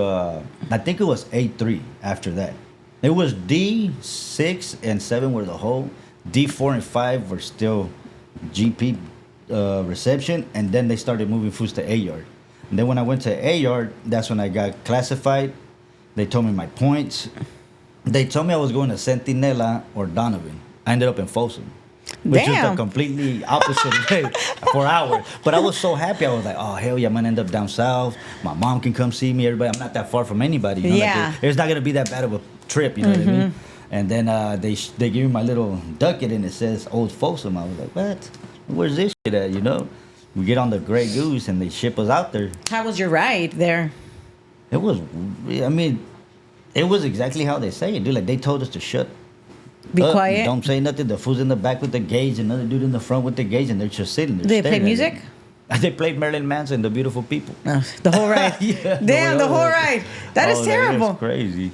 So you get to Folsom. You're in the bus, So- and you're like, how does it look? Like in your head, you're looking, you know? So that shit to me when I got it, I don't know if you've seen pictures of what Folsom looks like. It looks like a castle. Like from outside looking in, it doesn't look like a prison. It looks like a castle, like what a regular prison looks like now, right? It looks crazy. So when I got there, I remember they opened the little gate or whatever. We drove in there, and you're it's like, a big building. It's funny. It reminds me of some Harry Potter. Like this is just a Really? It looks. Se ve así, parece un castillo. It looks crazy. So when we get in there, right? They throw us in the holding tank. There was like a couple dudes in there already. Then they threw everybody that was in our bus in there. And then you had everybody else that was getting segregated that was already PC or whatever, right? They were getting shot to other cages and all that. And then I remember we were already in the bus and 3 homies showed up before they started taking us out. These 3 dudes showed up from High Desert. And the way that they carried themselves to the way that we were acting, that's when I knew something was different. I was like, yeah, homie, we ain't in the same places, homie. Like, there's shit that goes on here that's different. These dudes came out of the bus, introduced themselves to every single homie that was there, shook everybody's hand, didn't even know us. I didn't even shake the people's hand that I got there with. Like, that's how out of whack we were with the structure. So when I saw that, I was like, all right, that's something I'm going to pick up on. Like, I'm going to greet everybody like this. Hey, what's up? I'm Wooty Woo. Hey, what's up? Instead of just walking around people like nobody's nobody, you know? So that's one of those things that I automatically started picking up on. It's like, you don't have to tell me the game. If I see you doing certain things or moving a certain way, and I see like it's beneficial to what I'm gonna do, then I'm gonna imitate that to the best of my ability to see what I can do. And then, or if you say something to somebody and I'm like, oh, that was pretty slick, fool. All right, cool, I got you. I'll use it on something else. You know what I mean? I was always like that. Like I was always peeping game. And then I had this thing where I would tell myself, like, you'd only kick it with the dudes that are your age when you're done working out. So I made it a thing to work out. Like I told the younger fools that showed up with me, because I was 19 when I got there. So when we're walking out, and I'm like, look, fool, what we're going to do, dog, is we're going to get in shape, dog, because look at this shit, dog. Like, we don't, you got to say. Watch yourself. Yeah, dude, like, it was one of those things, dude. Like, if you didn't, it was like basically like I had to find like, because I had a homie from my neighborhood that rolled up with me, but I would have to wait for the homie, and I was like, my boy, we gotta go, dog. Like he would be late a little bit to stuff, and I was like, my boy, you gotta be on point, dog. Like when the doors crack open, you can't just start putting your shoes on, fool. Like you gotta be ready, fool. Like, you know. But this is the thing, like we had just got there. This is Fish Row. I picked up on that. Like, I picked up on it in Delano. Like, I remember in Delano, they were like, you don't walk out of here without your shoes, fool. You don't do this, you don't do that, do. So I was like, all right, cool. And then when I went to Folsom, like, Folsom it's something else, dude. There's so many people living there, dude. Like, so much shit going on all the time. There's so many. When I got Does there, it feel weird there? you can feel Like the the tension. you know what I mean? You can Like the feel energy. tension. When something's about to happen, you can feel it. Like, it's that packed there. I remember we went to the mini yard. 2 Block has a mini yard. It looked like a fucking swap meet. Like, it was packed. I was tripping. I was like, wait, for me to get to the bathroom, I had to walk through a bunch of morenos and gabas and all that. And I went by myself. And the homie was like, don't do that, fool. You don't know, fool. If something cracks off when you're over there and we're the fuck over here, fool, that's your ass, dog. Yeah. Then that's when I learned, like, whenever you go to the Well, 'cause bathroom, you're learning, yeah. te llevas un camarada contigo. Porque si te van a agarrar, pues te vale madre. We're not talking about county jail. No, my boy. no, We're talking yeah. about this serious here, you know? They're trying to take You're your at the life away castle, from bro. you. Yeah. So I started picking up that little habit. Like, every time I would go to the restaurant, like, hey, fool, let's go to the bathroom quick, fool. Yeah, nobody would say no. You could pick the most randomest dude to go with you.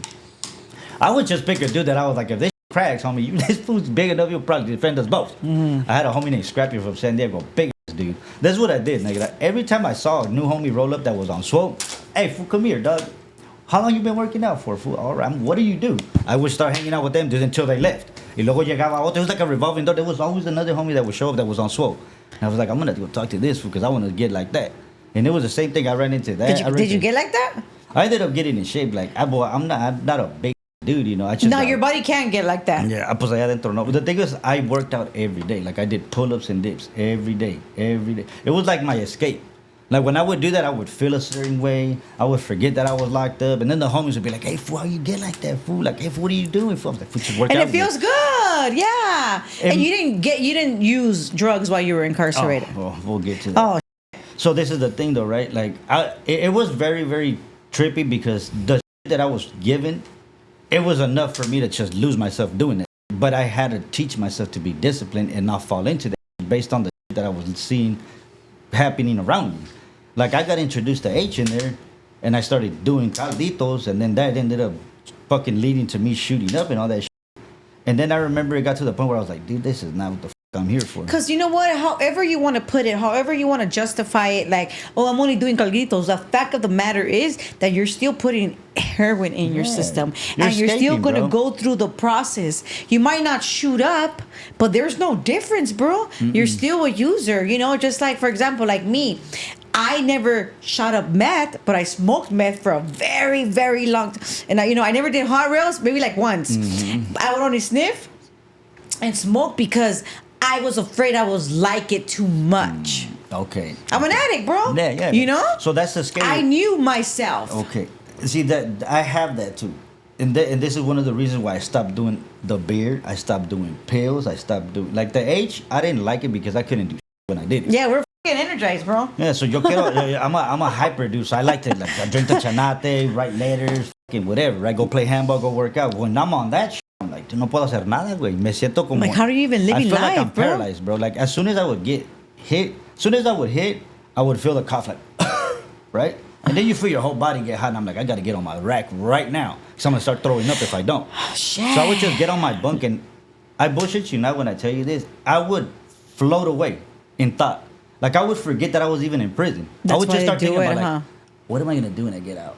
I still had like 5 years. Like, bro, you just got here. got here. So, okay, so let's go back. Let's rewind because I want to know how you even start using it, Okay, you know? okay. So you're working out, you're doing good, you're feeling good. And then what happens? 'Cause So this is what happens when you first start doing your time, right? You're just a regular dude like everybody else. Nobody knows you. Nobody's trying to kick it with you. Nobody cares about you. The longer you stay on a yard, more people get to know you, and then your name comes up, and then you got to do your little thing and do and all that. And I did that over and over and over. I kept raising my hand I just didn't care, dude. Like, I wanted to have fun, and that was the only entertainment we had in there. We were all young, dude. Like, we're just beating each other up and we're doing dumb shit.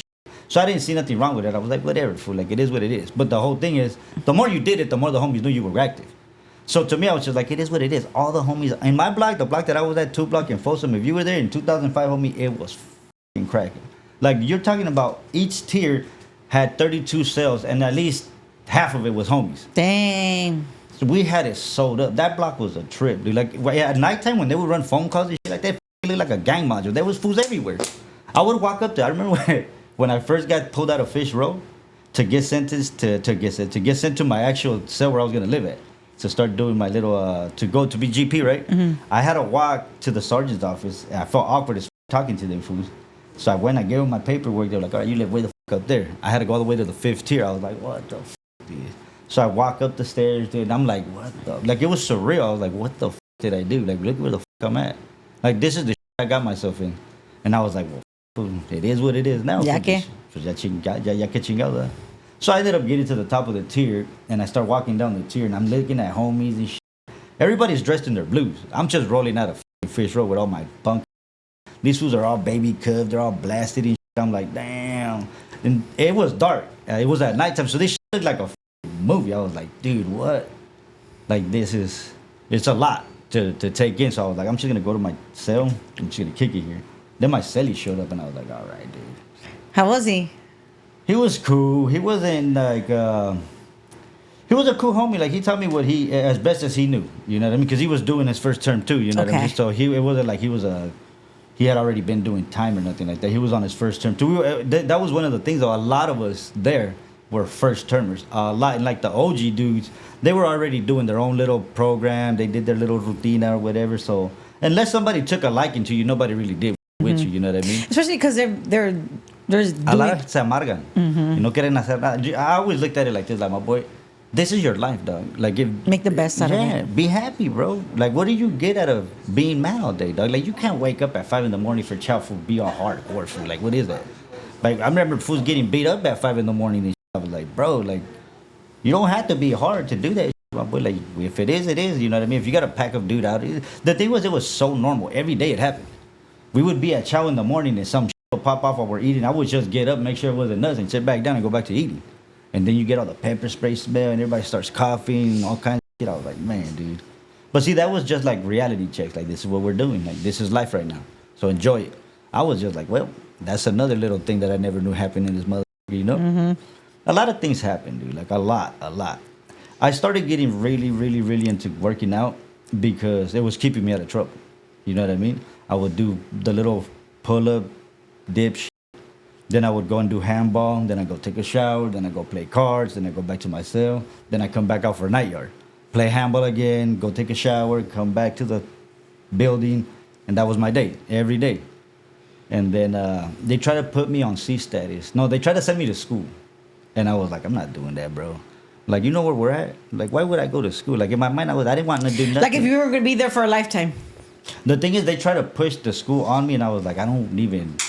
Like, dude, I'm in prison. I got other shit to do. That's what I told the counselor. I was like, I'm not going to school. I got better things to do in here. He looked at me like, what? Yeah. I was like, get out of here, fool. Get out of my cell. He just looked at me like, he was lost. Like, he doesn't give a shit. Yeah. You know? So that happens. I ended up getting put on C status, which you only come out like twice a week now. And you only come out for like 3 hours, and then they send you back to your cell. You don't get to go to night yard. You don't get no phone calls, none of that. Because you didn't want to go to school. Yeah. So see, there, you see what I'm saying? El desmadre, it was still there. Like, I still didn't want to learn my lesson. Like, I still didn't care. I still wanted to be a knucklehead and learn my own way. So I go do the C status thing. I ended up staying in one block because they moved me buildings. They did a bunch of shit to me because I refused to program their way. So I ended up getting put on C status. I ended up getting pulled back to 2 block. And then when I go back to 2 block, now I don't have to do shit. They're not fucking with me. Now I can be in the building all day. So then it starts getting like, we're playing handball, we're doing this, we're doing that, we're cooking pruno. We're doing all this little random shit. I ended up selling up with this dude named Pelon. Pelon had it good. Really good. And Pelon had it good because we had neighbors that had it really good. Like, these motherfuckers were making chips. We ate for free every day. We had boxes and boxes of that we were just holding for the dude. And he was like, yeah, whenever you guys want to eat, just go ahead and eat. It's all good. This fool he was an other. And when you're working and you're another, bro, you're making bank. Like, you can sell to anybody. And that's what he was. He was a Dominican Republican dude. His name was Rocky. Rocky was a fucking trip. He was cool. He was cool. The way you say it. But the homie, the thing is, like, that fool's already out. That fool did like 10 years. He ended up getting busted in New York. But he was like, they called him Rocky because he was fucking like on swole. the boxer, yeah. He was on swole more than anybody else at that yard. So I was like, damn, fool. And everybody looked at him like a certain way, like if he was a homie, but he wasn't. He wasn't Lo que out there. pasaba es que tenía pool. He had pool with all the COs. He had pool with all the The inmates that had positions and all that because of who he was. So everybody knew who he was. I'm pretty sure the Judas knew what he was doing. They just couldn't catch him. He was smart. He was real smart. So Rocky was the reason why we ended up getting hooked on that. Because it was there all day. I held it for that. So we're blaming it on Rocky. No, we're not blaming it on That Rocky. you But didn't have Rocky, self-control? Rocky, I understand. I'm just giving you a hard time. Rocky let us hold something that we had no self-control over. So, I mean, I'm not going to blame Rocky for shit. It's not No, his get it. fault. Yeah. I'm just giving you a hard time. Yeah. Wipe over there. So I ended up getting my celly Pelon. He was like, hey, fool, do you want to try that shit? Was he already using it, or you guys never did? Nah, Pelon did. Pelon used it. Okay. Pelon was living there for a while already when I showed up. Pelon just liked me. He was like, hey, if I know your homies, fool. I know your homie Shadow. I know this, fool, this. You want to move in with me? He was a big mother. That fool was like 300-something pounds. Damn. I was little. I was like, yeah, I'll move in with you, fool. My God, dude. Living with that dude was a trip. Cells in Folsom are small, dude. You can touch both walls. Really? And he's a big dude, and the gap between the fucking the bunk and the wall is like this big. So my boy would scoot his way in and scoot his way out. I had to move into the bunk for him to pass and all this shit. And I lived with him for years, for like 3 years. And that's the thing, though, when you live with somebody, like, he was cool and everything, but we ended up bumping heads because You have to. It's just what it is. you can't be around somebody for that amount of time and not. Like, this. Right. Like, it's a mental thing, dude. Like, Like, it's impossible. yeah, it's like saying a relationship has no problems, dude. It's Like, gonna no, happen. we're Yeah. fighting all day long. About everything. Todo. Everything's a problem. But yeah, I ended up kicking it with Pelon for a cool minute. And where we were at, we were around good camaradas and everybody with everybody. Everybody was female with everybody. And we had dudes that were in higher yards that had good, mindsets. Mm-hmm. They would teach us a bunch of shit, but at the end of the day, majority of them were doing the same thing. Yeah. So, tell me about the caldito. Did he do it by your... So what happened was Pelon was like, all right, fool, this is what we're going to do, dog. We get the little spoon. He starts breaking it down or whatever. And then back then, they used to give us these little Kool-Aid packs in your lunch. So I was like, hold on, folks, that shit tastes nasty. So I would pop my little Kool-Aid pack, and I would sit out the edge of the bunk, and I'd be like, all right, fool, go ahead, dog. And he would hook me up, bam. But I wouldn't even snort it, nothing. I would just sit there and let it drip. Oh, the way that shit tasted disgusting. So I would do the Kool-Aid, boom. And then I'd be like, all right, fool, how long does it take to kick in? He was like, I don't know, dog. It'll kick in right now, though. So I was like, all right, cool. I would jump on my bunk, not even like 5 minutes later, my stomach felt all bad. Like, it basically gave me a stomach ache, but I felt hot. And I was like, dude, this is whack, bro. Like, what is it? And luego, de pura boredom, we kept doing it. Because once he showed me one time and it felt all right, I was like, maybe we do less and we'll be all right. And then I was so bad when it came to the, I had no tolerance for it. Like, the smallest issue would straight put me on my. So I was like, this isn't for me. Like, these are all notifications. Like, this ain't for These you. are the Like, red flags that I should listen to. Yeah. So I ended up stopping because of it. I was Okay, like, good. I told him, okay, so this is the caldito issue part of it, right? So the beginning with the calditos, I stopped, right? And then I don't know who the brought it around, but they ended up bringing a syringe around. And then it got to that, right? And then at that point, it was just like, I don't know who introduced me to it. I don't remember exactly. Oh, I do. And it was Scante the first time I did it. I had both. I had black and then I had Scante, but I gave the black to the homie and I was like, let me use your shit and then you can use it later and you can do that shit. He was like, all right, cool. I ended up doing speed like that, right? Wow. The feeling of that, dude, is so crazy. I felt everything instantaneously. My whole back, everything. And my hair stood up. I was like, fool. I wanted to talk to that fool forever. I was like, hey, fool, come here. Let me tell you something real quick. That fool was all smacked back, though. I was like, dog, I need to get out of here. That is horrible. And luego, I was in his cell, right? So when they do yard recall at 12, I go back to my cell and I'm like, all right, cool. I'm still cool and everything. I take a bird bath. I start organizing all my shit. I go to chow. I don't need nothing. I go back to my cell. I start doing the same shit again. Then it starts getting dark. And then everything is getting shut down. And I'm like, I'm still up. I ended up staying up. For how many days? Just that one day. I never got into like a flow of like, I'm going to keep going. Okay, good. I did it that one time and I was like, dude, that f***ed me up. So the next day when I went to go work out at the yard, I remember I was doing pull-ups and they felt so hard. I was like, dude, I was doing 20 in a set. I could barely do 10. Like, hell no, I'm not doing that. And then I looked at my arm and I had a big, this is a birthmark, but it had a big ass bruise. I was like, damn, fool. No. Light ass fool. Nah, so that was like Wow. like that was like the little point where everything was like, all right, cool, let's see how we can manage this. So I started doing it here and there. I would never do a crazy amount. Like, it was always clear. I could always see it. I could always see through it or whatever, right? And then I don't even know what that means, but okay, so look, when they do caldito, somebody that's really, really addicted to it, they do black shots. Like, it looks like coffee. Like, it's dark. When you barely starting to mess around with it because your body doesn't have tolerance for it, it's clear. You can see through it. You can still see it. because You know what I'm you saying? put so little. Yeah, it's very, very a small amount, and then they do a bit of cotton and Yeah. you know, that whole little I mean, I've process seen the there. process, It's wild, dude. but Like, I've never like. the amount of people that share shit in there is crazy. That's why everybody has the hepatitis. I ended up getting hepatitis because of it. Does it go away? I cured it, yes. Oh, thank God. Yes, hell yeah. That's it, like, that's what I'm telling you. Like, that was wake up call right there. Like, when I did it, I remember I felt when it happened. Like, it stung my arm. I was like, dude, I think I got that. Really? But I was so not like careless about it that I was like, whatever, dude. What am I gonna die from this? It's like, I Yeah. just started doing this, right? So that ended up happening, and then every now and then, when somebody would hit, my celly would get an issue. Here we go again. You know what I mean? And it was a revolving thing. Like, it kept happening, and it got to the point where I told myself, like, dude, I'm done, bro. Like, I can't keep doing this shit no more. Like, there's no way, bro. Like, I started seeing what it was doing to the homies. Like, we had homies that were constantly crashing out. And it was because they were running up debts, or they were doing certain things because they were getting on one and this and that.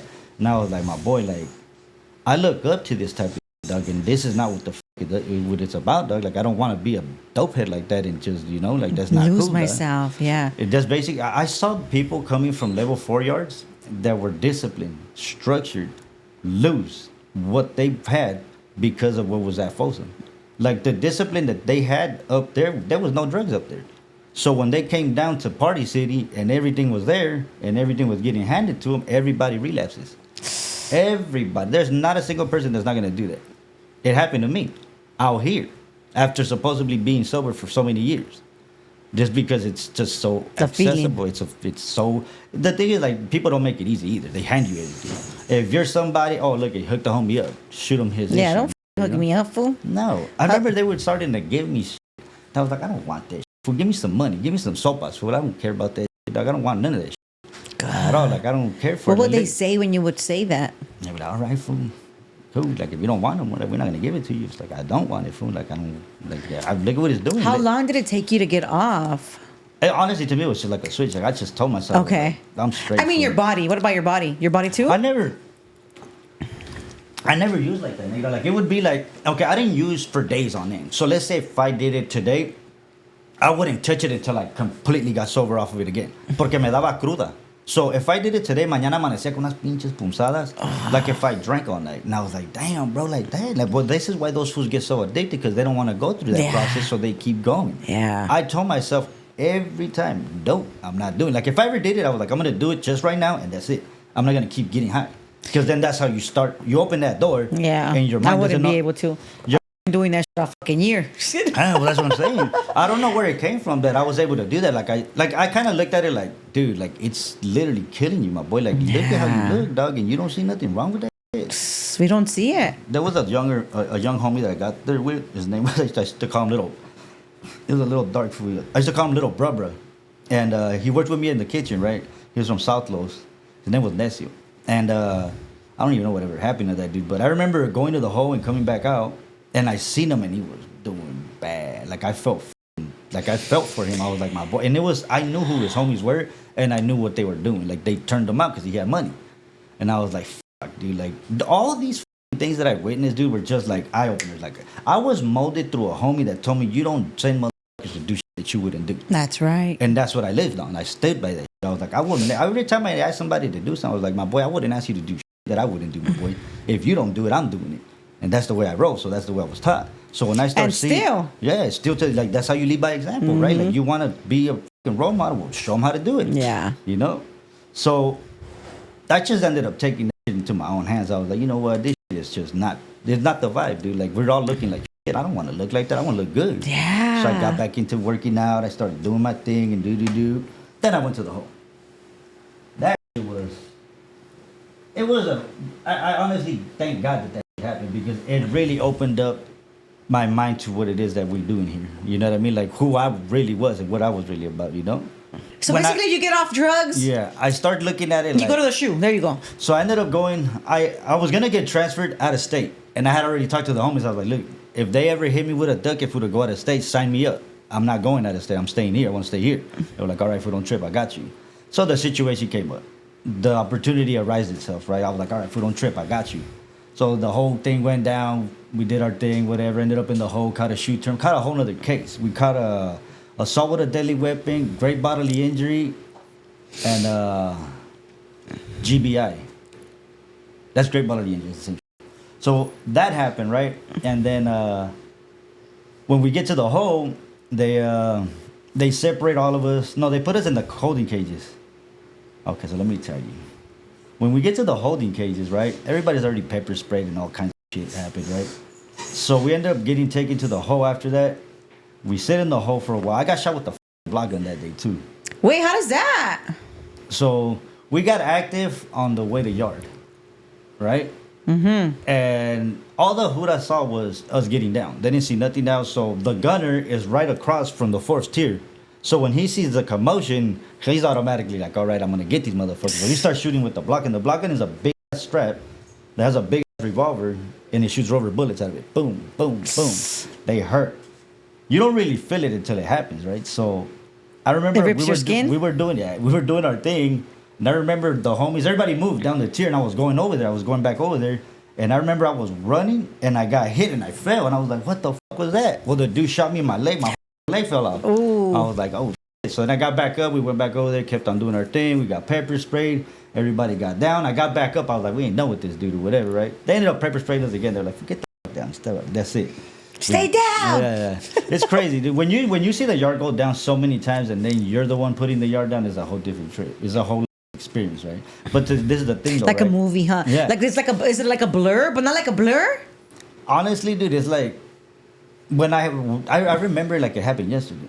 Like I remember walking down the stairs. I was like rushing down the stairs because that fool pepper sprayed me so bad. Like that shit drenched all over my face. I couldn't see shit. I was basically running and dripping snot everywhere. I was like, on every tear, I was like, and shit was just coming out. Bam. And that it doesn't stop for a while. Like it's bear spray, it's pepper spray for bears. So they put us all in the cages, boom, boom, boom. It is crazy because we're talking. I knew the homie that we did it to. Like, it was crazy because his shit was everywhere. So I ended up talking to that fool, and I was like, look at dog, I don't know nothing, dog. Just talk to whoever you got to talk to. Like, all right, dog. Yeah, He they know. understood the name of the game or whatever. So we get back there with everything was feed, man. He was still talking to us, and then one day we went to the yard, and that fool just stopped talking to us. I was like, that's fucking weird, fool. Like, you were just talking to us yesterday, and all of a sudden, I don't know, they must have told him something. I don't know what happened. That's neither here nor there. Yeah. So anyway, I ended up in the hole, and then they gave me a shoot term, a 16-month shoot term to go to Tehachapi. And I was like, hell yeah, dude. Like, I wanted to go to the shoot. Because you're coming down. Yeah. I just wanted to go to the shoot because I had heard about it. Everybody was going to the shoot. They were like, fool, if you're really about to go to the shoot, go to the shoot. Catch a shoot term, fool. Basically what it was. So I was like, all right, let's go catch a shoot term. We caught a shoot term. I never left. They kept me in Folsom for 9 months. No radio, no TV, no packages. All the stuff that you get when you get a shoot term, I was deprived of all of it. So I was like, I was starving in there, dude. Like, that's when it really hit me. I was like, damn, dude. But see, what happened was I got to the point where I didn't care. I was like, since this is the low point, I'm going to work from here up. And at that point, I was already happy with myself. I was like, look, dude, nothing's going to break me if this shit can break me. So anything positive that happens, like a soap, a sopa, a food, or going out to the bathroom, whatever, I was looking at it like optimistically. Like, I was happy, just, I'm straight. I don't need nothing. And then that's when everything clicked in my mind. I was just like, all right, dude, like, if you can manage your emotions without having nothing and not stress on it, you're onto something. And I started living like that. Like, every day I would just wake up happy. Like, I'm blessed. Tell me that I'm still here. You know what I mean? Like, I just started believing certain shit. Then I started reading all these books and shit.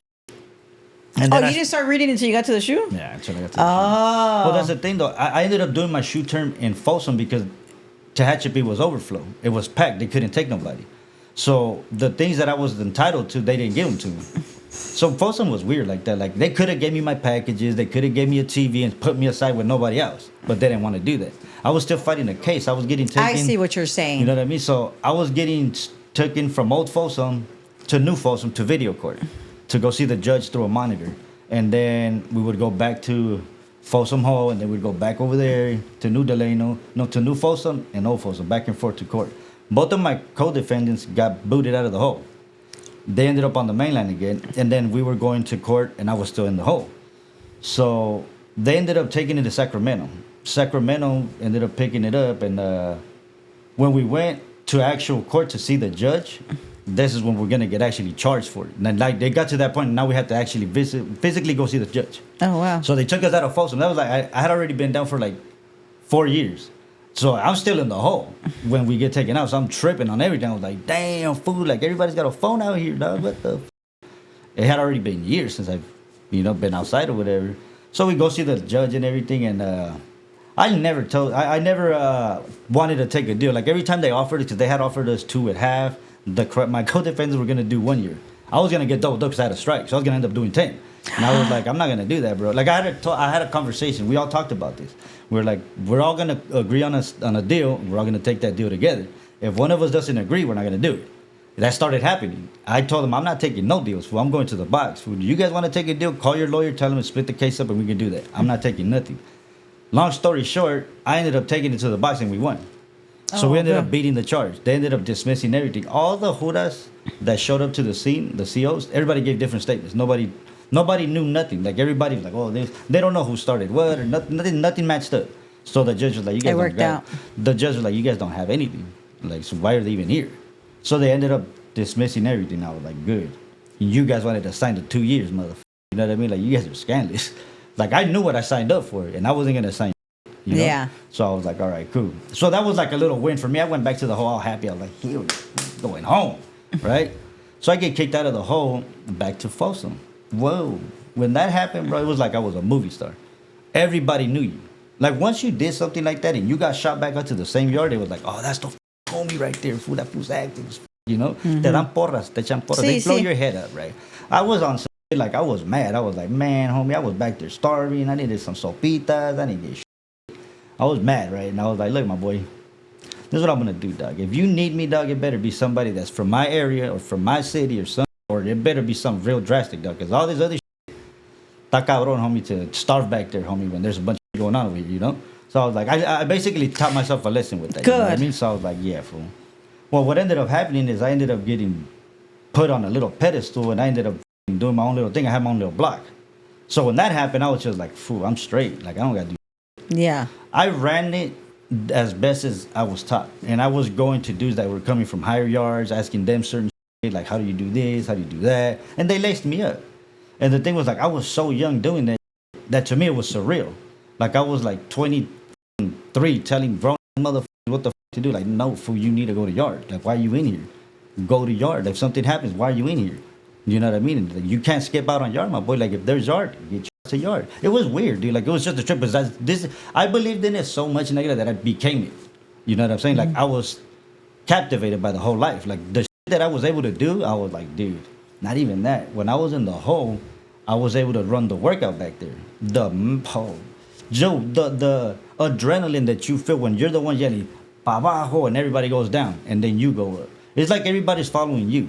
And we were getting paid. We were getting big burpees, all kinds of shit. So to me, it was like that whole experience. Not everybody that went to the whole experience. So to me, when I experienced it, I was like, dude, this is different, bro. Like, this is what these fools do all day. Like, this is why when somebody gets put in a certain position where they're in authority, it's different.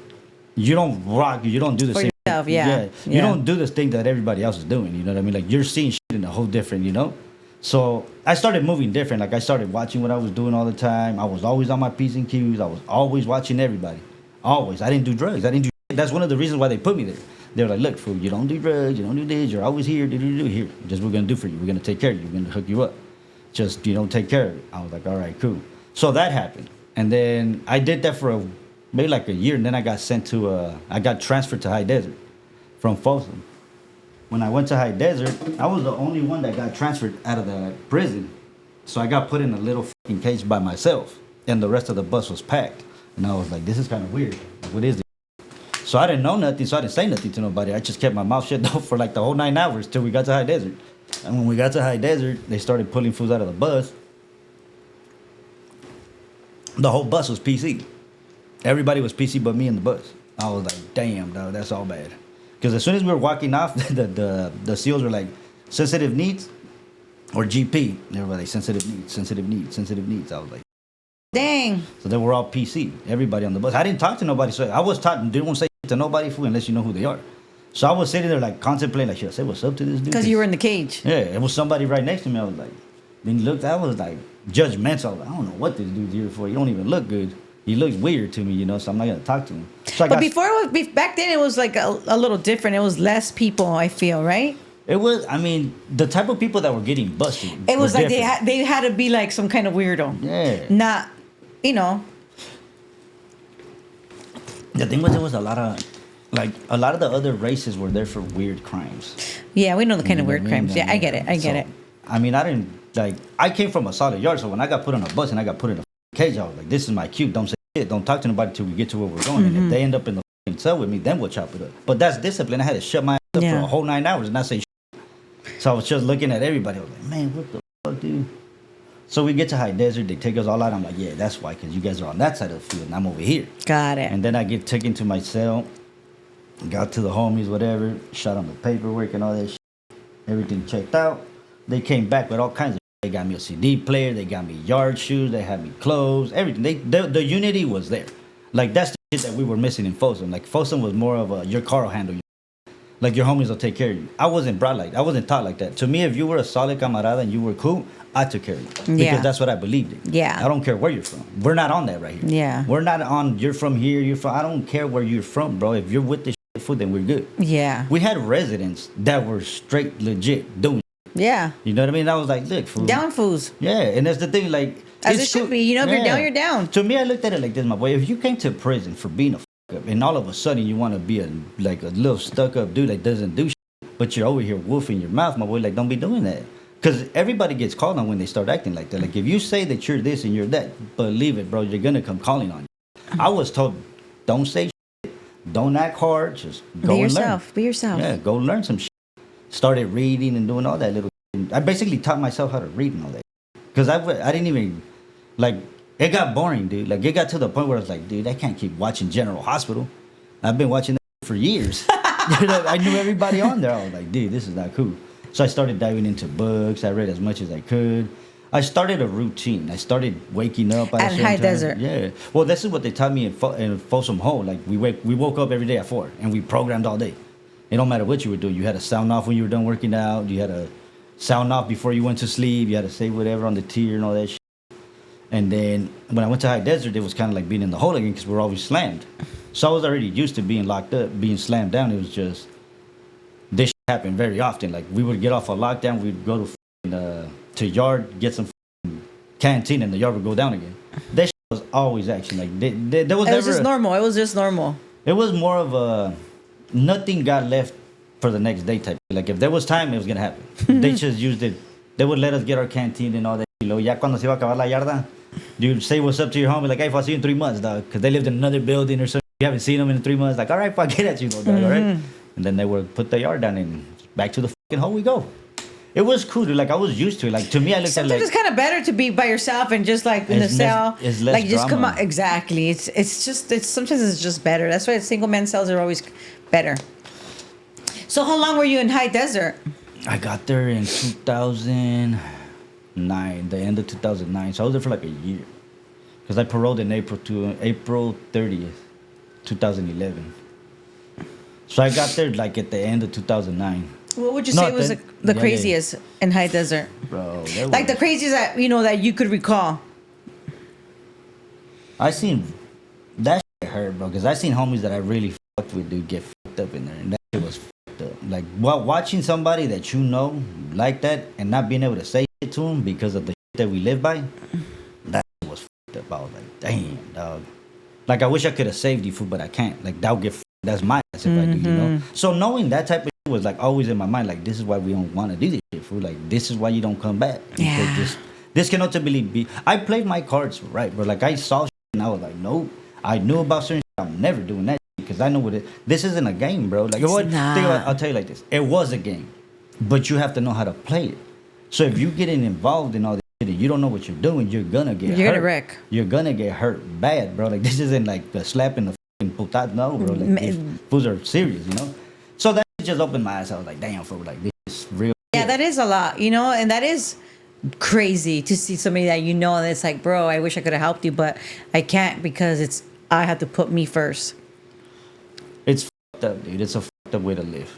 It's not cool to do that shit no more, dude. Like I glorified the shit out of it. I thought it was the shit, and then when I got really, really into it and saw what it was and all that, like I did what the fuck I thought was a gangster to do. Like I participated, I raised my hand, I did all that. I did what I thought what a motherfucking pidero should do. I earned my stripes and did all that. But you did it and you survived it and you came home, and that's the thing. Like it's not about glorifying. It's about, okay, yeah, we lived the life we wanted to live and you lived it and you did it. Mm-hmm. Yeah, okay. You know, we're not glorifying it, but if you're gonna do something, do it right. Yeah. Don't let yourself get caught up so that you could come home. And that's the thing. You gotta start moving a certain way when you got a date. Exactly. Like, and I say this all the time. Like, no lifer that is doing life that is somebody that is clean, that is not on drugs, wants you to be there if you're gonna come home. If you got a date and you're on a level 4 yard and there's real dudes there, they don't need you there. It was told to me when I was going home. Like, fool, take your ass home and don't come back. And you know what's crazy? I saw him. I talked to the homie now. The homie that told me this, right? His name is Youngster. What's up, fool? And Youngster told me when I was going home in 2011, he was like, hey, motherfucker. I used to play chess with this fool. He was like, hey, motherfucker, don't ever come back, fool, because we ain't got shit for you here, dog. There ain't nothing here for you, motherfucker. Get the fuck out of here. And I was like, all right, fool. I'll see you, dog. And I thought I was never going to see him again because, yes, he still had like 16 years or something like that. But to me, I was like, not even my homies. So, like, I mean, you know what? I'm not going to say my homies didn't tell me that, but I fucking rocked with this dude more.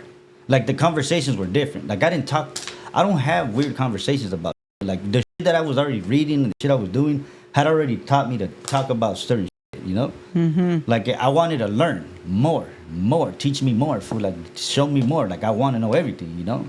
I was like a sponge. I wanted to know everything. So that all ended up happening up there, and it was like a eye opener to see people get the thing was, when it got real up there, you got a tower guy that's gonna start dumping because we're sent to not stop. We are dedicated to what the is about to happen, and nothing stops until there's shots fired. Yep. And that's not gonna end well for any motherfuckers. We're dying because of that. It still doesn't change. But that's the thing. That's the thing. Like, fool, if you know that's what you're going to do, that's what you're going to do, and that's just what it is. Yep. It's not like we don't know. Yeah, it's like... Do you get what I'm saying? It's like, oh, it's all the same, and it's like, they try to talk bad, but it's like, don't talk bad because you can't survive it. Yeah, exactly, bro. Because you don't know how to follow instructions. Bro, everybody can go to prison, and if you live by the shit that we're told, homie, you'll go to prison, do some little dumb, come home and everything. And that's you got a story to tell now. You know what I'm saying? You survived it, and that's the thing. That's how you beat that. Yeah. So here we go. So yeah, they want you to. The homies that are in there that are not gonna come, they want you to beat that. A real camarada will tell you some shit. I would tell you that. Like, I would be like, fool. I would tell everybody that was going home because I was doing 6 years in the beginning. I was like, fool, stay the fuck out of here. Dog. Yeah. Like, why the fuck you coming back? And I would see them come back and then go home again. I know. And I would be like, my boy, just let me have your number. You can take my number since you want to be here. You can stay here and I'll take off and, go live my life out there. But the thing is, I don't think it would have changed anything. Oh, no, because you would have still come back and done the same thing. I had to sit in prison for 6 years for me to wake up. No, I get it. I had to sit for a long time, the same amount of time, in order, or else I would have came home and done the same thing. Lo que pasa, it gives us enough time to resonate God knows. with what, God knows. Only God knows, to be honest, because if it was up to me, who knows, right? Who knows where I would be? Okay, so you parole from High Desert. In 2011. And how was that? Wait, let me ask you. Did you have pen pals? Did you you never talked about girls whatsoever? Sorry, wifey, but I got to. I have people that wrote to me like my pen pals were my tia. She wrote to me my whole time, and to me I trip out because my daddy had to do that. You know what I'm She saying? loved My you. tia Silvia, thank you. She wrote to me the whole time I was busted. My primas wrote to me. I had support, bro. Good. I wasn't raised wrong, dude. Like, I just didn't care. I like me gustó el desmadre. Yeah, y eso le va la mala Eras vida. si eras travieso, no importa dónde te metas, te vas a meter It don't matter. What is that shit? You can take the boy out the hood, but you can't take the boy out the hood out the homeboy. Yeah. Don't matter where you go, you're going to get in trouble. It's It's perfect just who example, you are. bro. It's the new, and that's it. You always find your own kind. Yeah. So you, thank God, you had your tia, your cousin. You had support. Yeah. That's I was getting mail. I was getting mail all the time. So Good. when Christmas would come around, I would be like, I got mail coming, and it'll be like 5 letters or 5 cards or something. I felt bad because my cellies wouldn't get mail, and I was like, fool, like, how much time are you doing, dog? Like, maybe try to get you a pen pal or some shit, dog, because I wasn't going anywhere. So I was always trying to help them up. I was listening to so many people's drama with their wives and with their, like, I had no wife, I had no kids. Yeah, you're so to young. me, I was just living life in there, right? So I was like, my boy, you can't do that, fool. Like, you're over here stressing on your lady, fool. You can't really do nothing for stress her, my boy. podcast, fool. Yeah, I was like, my boy, send those feelings back home in a letter or something. It's hard, though. It's hard. Well, the It's thing hard. is, we're in prison, bro. Like, Yeah. why are you acting like that? Like, do you not know where the you were going when you got sentenced or what? Like, all these things Well, should fools don't care because they're running amok until they go in there and then they care. Yeah, when they sober up. Yeah, exactly. Ya cuando se Okay, les baja so la back vida. to you. Okay. So you get out. What happens to Lalo? So Lalo paroles in 2011, and he comes home, and he stays out of trouble for about like 6 months. That's it. Yeah, that's it. And it was like I didn't want to go around anybody because I didn't know how I was gonna react because I hadn't been around anybody for a long time. And nobody wrote to me like that. Like none of the homies were like, "All right, fool, yeah," you know. So long story short, I ended up going back out, and I started drinking with my brother. And then I wouldn't go with the homies, though. I would just kick it with family, drink with family, just stick You're just around doing family. that, Pero era la misma cosa porque me andaban pedando. Yeah. And I didn't see nothing wrong with getting drunk because I was used to doing hardcore drugs. So the fact that I didn't do hardcore drugs and all I did was drink, I was like, man, Yeah. well, I couldn't drink forever before I got drunk. And then it came like, well, I don't want to feel drunk all the time. I want to Bump up. but I don't want to get up all night. So you just do coke. So then somebody started bringing coke around, and then one thing led to the next, and now I'm chasing coke for months. Like every time I drank, it was a fucking coke habit. Like I couldn't drink without it. Like I prioritized. Every time I would get paid, like I need to get this right now, and then I can go get a beer and do. It was ruining my life, dude. And I was a dude that was already built on discipline. But this is what the streets do to you. They don't set you up in prison to come home and be able to function like a normal person when all this shit is out here. They don't do that to you. So when I'm not ready for all this freedom and I was just slammed down for 3 months and you just open the door and it's like, here's the liquor store, here's this and here's that. What do you think a person's going to do? You go a little crazy, you know? It's too much. It's overwhelming. At a certain point, I remember being at my mom's house and I didn't want to be there. Like I was overwhelmed with the fact that I was out. I was like, dude, I need to get the out of here. I need to go somewhere. I need to get the out of here. To be alone. My mom was tripping. Like, what's wrong with you? I was like, I don't know, but I need to get out of here. I think I was having an anxiety attack. I never knew what that was. I never cared to try to figure it. I was just like, whatever, it'll pass, you know? Yeah. So I ended up starting that shit up. I started drinking. This is where it starts. Drinking, bro. It's always that. I don't care who says that shit doesn't. Nah, for sure it's what it is. It's a gateway to everything. For sure. Gateway. So I started drinking, introduced myself back to that other shit. And then it was for years. I did it for years.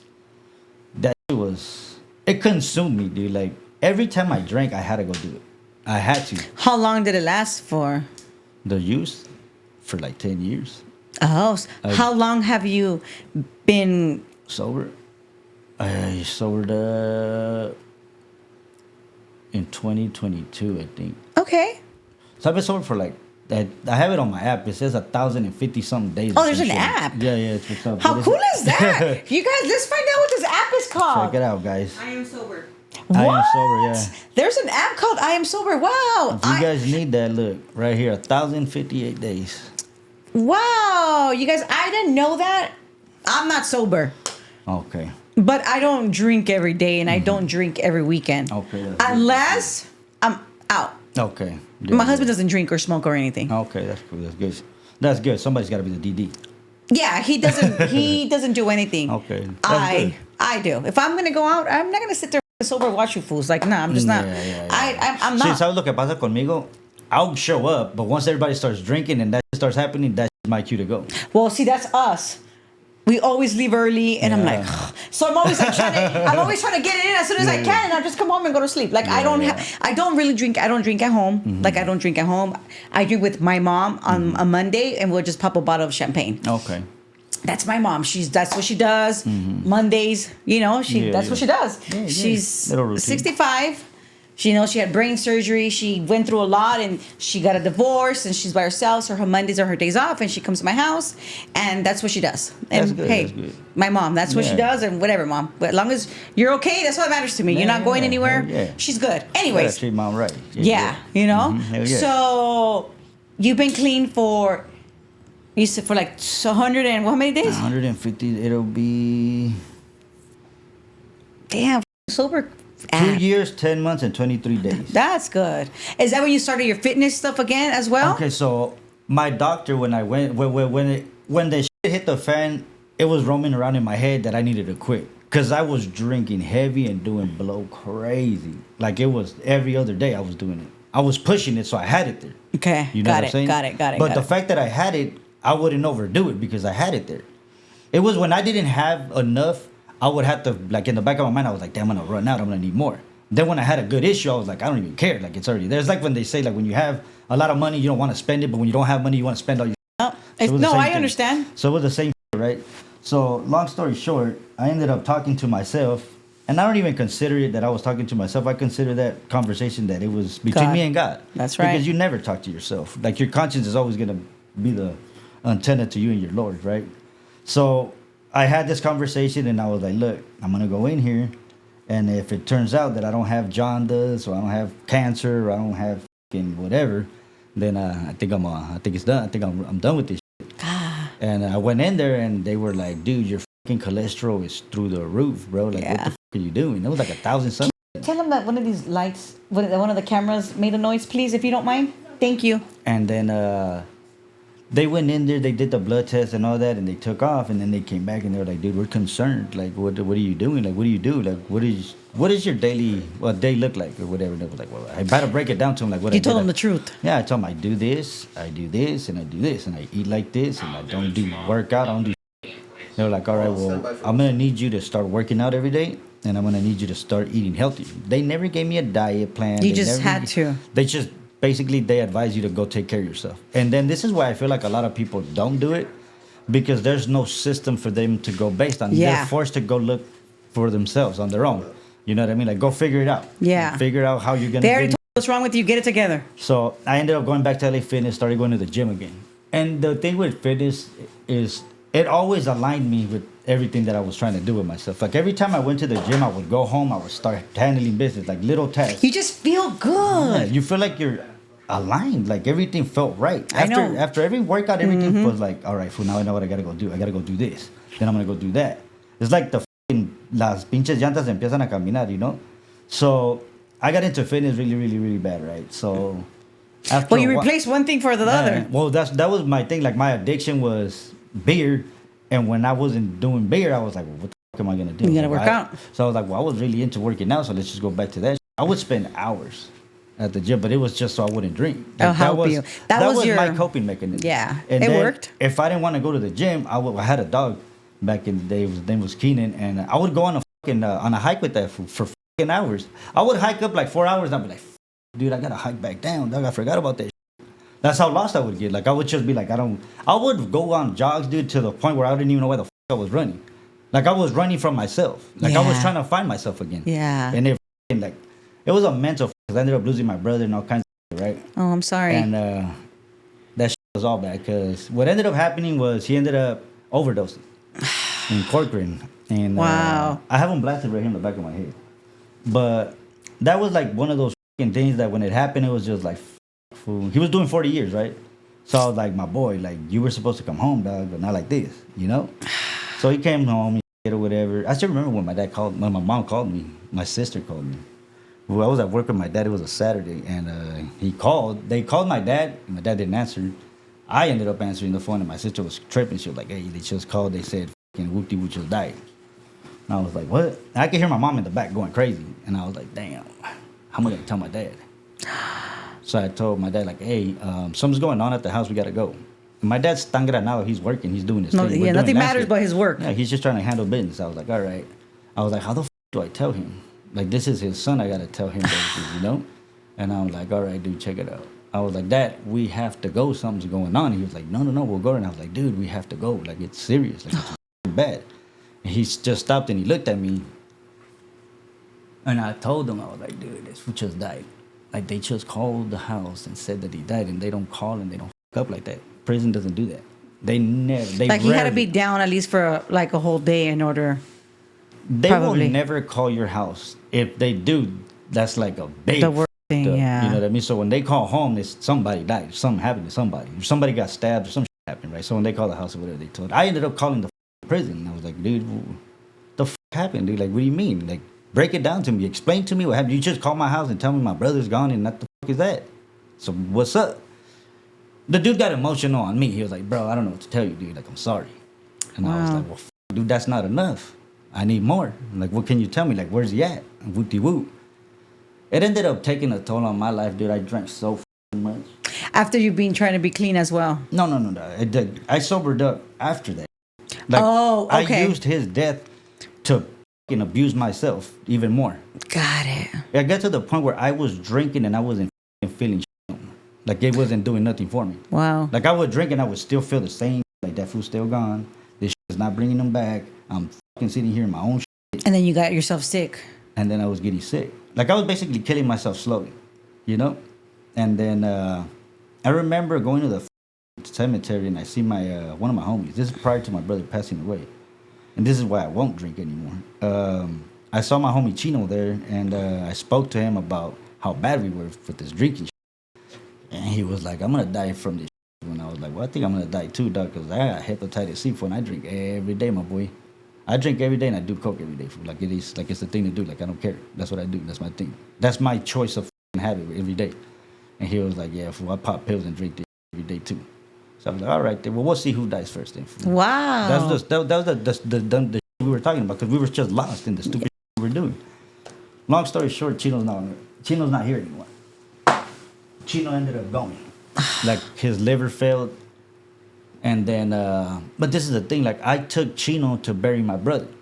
And then I had to bury him. Oh my goodness. You know what I'm saying? Yeah. So it was just thing after thing. To me, these are all notifications. Like, these are all signs like, look, fool, this is how close it's getting. Like, motherfuckers are dying that close to you, dog. Like, who do you think is next? That's the way I took it. Of course. Because I'm the one with the hepatitis C. I'm the one with the big addiction problem over here. And I'm the one not taking care of shit. Mm-hmm. So I was like, all right. That's when it started happening. I was like, I need to get the fuck off of it. So when I went to bury Chino, I was sober. I went to go see him like that, and that shit fucked me up because he didn't look like himself anymore. He looked like somebody completely different. Like, your body changes when it's not functioning right anymore. Yeah. You start bloating. You don't look the same. Yeah, That wasn't my homie no more. Like, it was somebody else, you know. And it sucked. I forced myself to go see him that way. I didn't want to go see him. I made myself go see him because of what the it was that happened. And then when we buried him, I remember when we did his viewing at his mom's house, dude. I was so fucking like thrown off at the fact that motherfuckers were there drinking when that's what he died from. I was like, I talked to his dad. I was like, damn, dude, like, I'm sorry, bro. Like, I'm not doing that here. Like, this ain't right, bro. Like, this is what he's gone from, and this is what the fuck's going on here. Like, that shit up, you know? And like that just made me grow up. Like, that's ultimately what it did. It forced me to grow the fuck up. Like, I don't want to go out like that. I have kids. I got a family, bro. Like, Yeah. they have families. My brother had a family. Chino had a family. Who the fuck is going to take care of that? Yeah. It was bad, bro. Like, that shit fucked me up. And then I had to bring myself out of it. Like, I had to, like, all right, Lalo, enough of that being fucking feeling sorry for yourself. Like, man up and do something. That's when I started taking all this shit serious. I started Fit Fathers. I started talking on the fucking internet. I was like, dude, you guys don't get it, bro. Motherfuckers are dying every day. I think in like every 3 minutes somebody dies. And what is your page called again? Fit Fathers 86. Fit Fathers 86. Obviously, we're going to put it there, but just so they could hear as we're talking about it, you know? Fit Fathers 86. Yeah. I mean, ultimately, dude, but the reason I started it was because I see the struggle. I see how bad it is when you get turned up on it and when you can't turn that shit off. Yeah. Anymore. I hear it all the time. I post certain shit and it catches attention to certain people that I get messages and these men are broken, bro. And it's f***ed up that it's like the mindset, bro. Like, nobody's teaching you to do better, bro. All they're telling you is whenever you feel some type of way, go do this. you'll feel a lot better if you do this. And all you're doing is sending yourself Yeah, further but you know down that what? rabbit hole. We live at we get to a certain age where we know what's right and from wrong. So all that, nobody's teaching you kind of. It's like, nah, we're grown and nobody's supposed to teach you because You now we're learn. at the age where we got to teach ourselves to. If you know what's right and we know what's wrong, we don't gotta act dumb. That's it. Like, if you don't have integrity, bro, and you can't distinguish certain from certain, like if you know that you have a drinking problem and you can't stop, bro, like this is what I tell, like this is what I would tell an individual. Can you stop doing it for a cool while and not be bothered by it? If you can, then you don't have an issue. If you can't because you need it for whatever reason, then it's an issue, my boy. Like you're dependent on it. Yeah. I don't want to be dependent on. Yeah. Like myself, I take weed breaks. See, I'll I be take honest. 1 year. Like I smoke 1 year and I don't smoke 1 year. Okay. But do I stop the drinking? No. No. But me lo que pasa is like weed isn't that crazy as everything else is. Alcohol's the worst. But alcohol, the thing is, alcohol does a lot to your body. Without you, if you're not doing your homework on that, and you're just, drinking and It's because drinking. we're and drinking. so, engraved with the whole life. Like, just like since we're little, our parents, like you said, your dad he used to drink. Mexican parents, look, what do? We hang out and we get drunk. Yeah. We hang out and we get drunk. We hang out and we get drunk. What ends up happening? So we need to change ourselves so that we could teach the inside of our house. It starts at home. It starts at home, exactly. That to me, right, rang a bell so hard because it was like, dude, Lalo, you were like the biggest alcoholic, dude. I would show up everywhere and I didn't want to leave till like the party was over. I was like, where's the beer at? For you guys got any more beer? Let's get some more beer. I would stay at their house. Like, I'll stay here, primo, don't even trip. Go home tomorrow, fucking crudo as still trying to go get a beer somewhere. You know what I mean? Like I had no control over that. That shit controlled me. Yeah, and that's how we know. Like that's when like you need to get it together. But the thing was like I managed it to the point where I would it was like a little system that I had. Like I would drink Friday, Saturday, and a little bit on Sunday, and then I would stop so that I can recover supposedly. And then it would just be like 3 or 4 days going through it just to get right, just to go back to do the same shit. Before we go, is there something that you want to say that you haven't said that you feel like you have to say? Honestly, dude, if I could leave anybody with anything, it's just take care of yourself, bro. Take care of your kids, homie. Take care of your family and take care of the people you love, bro. Because this shit goes so fast. I'm 39, dude. That shit flew by like that. You know what I mean? And it's just the shit I had to experience to get to where I'm at. I wouldn't want nobody else to do that shit. Just do better, bro. Yeah. Because also what you said, the things that you had to experience, we put ourselves through those experiences. Yep. So if you have somebody, you're even watching this and you are not there yet, meaning to the point where you got a problem, then maybe you should take a step back. Yeah, take a step back and analyze your life real quick and see what really matters. What's really important. Because what are you really doing Because what with Lalo yourself? said, by the time you know it, you're 40 years old. Time flies by, big dog. Yeah, that's right. You know we're old as First of all, how does you feel? Because I'm older. No, we look good. Check yourself, We look good. Nos conservamos con el tiempo.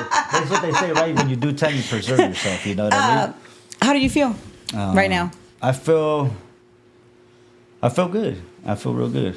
Yeah, I feel like we had a good little conversation about it. I was nervous in the beginning, I'm not going to lie, because I never done it before, but I believe in what the I'm here to do. And the message that I have for people is, I just want, like for a man, I want you to feel proud of yourself. Yes. I want you to wake up every day and look at yourself in the mirror and be like, I'm that motherfucker. Yes. And then your kids are going to see you like that. Your wife is going to see you like that. Everybody wins, bro. Yeah. I mean, that's the way I think about it. I agree. Why not? I agree. I encourage everybody to start working out. Like, if you haven't done it ever in your life, go try it, my boy. You do not know what you're missing out on. Like, I always feel happy. After, right? Mm-hmm. It don't even matter if you do whatever you do. Go to the gym, bro. Just do that for yourself, because you can ultimately be saving yourself just by hitting the gym, even if you drink or smoke or whatever you do. Yeah. I heard that the other day. They were like, that a person that does that and goes to the gym is more likely to survive longer than a person that just parties and doesn't do shit. So I'm like, if that's what you guys gotta do, then do that. Yeah, You know? yeah. But So whatever you guys do, just work out, guys. hit the gym, guys. Because you're gonna Please. hit it, you're gonna feel so good that you're not even gonna want to do the other stuff. Yeah, it'll take you away from that. Yeah. That's Anything else? No, man. Before we go? No, we're good. Thank you, Yeah? man. I appreciate everything. I Sure. appreciate you so much. Thank No, you. I appreciate you coming. Yeah, thank you. Yes, thank you, Lalo. So again, you guys, focus on yourself. Check yourself, because we all know what's right and we all know what's wrong. So it's really up to us to our choices is what leads us to our future. Yep. You know, if you want to have a right future, you're gonna do all right. If you don't, then you know what you gotta do. Yep. And then Create don't good cry. habits. And then Yeah, don't wonder why we yeah. end up in situations where we end up with, in the situation we end up at. Yep. And with that being said, you guys, don't forget to like, share, and subscribe, and follow us on Instagram.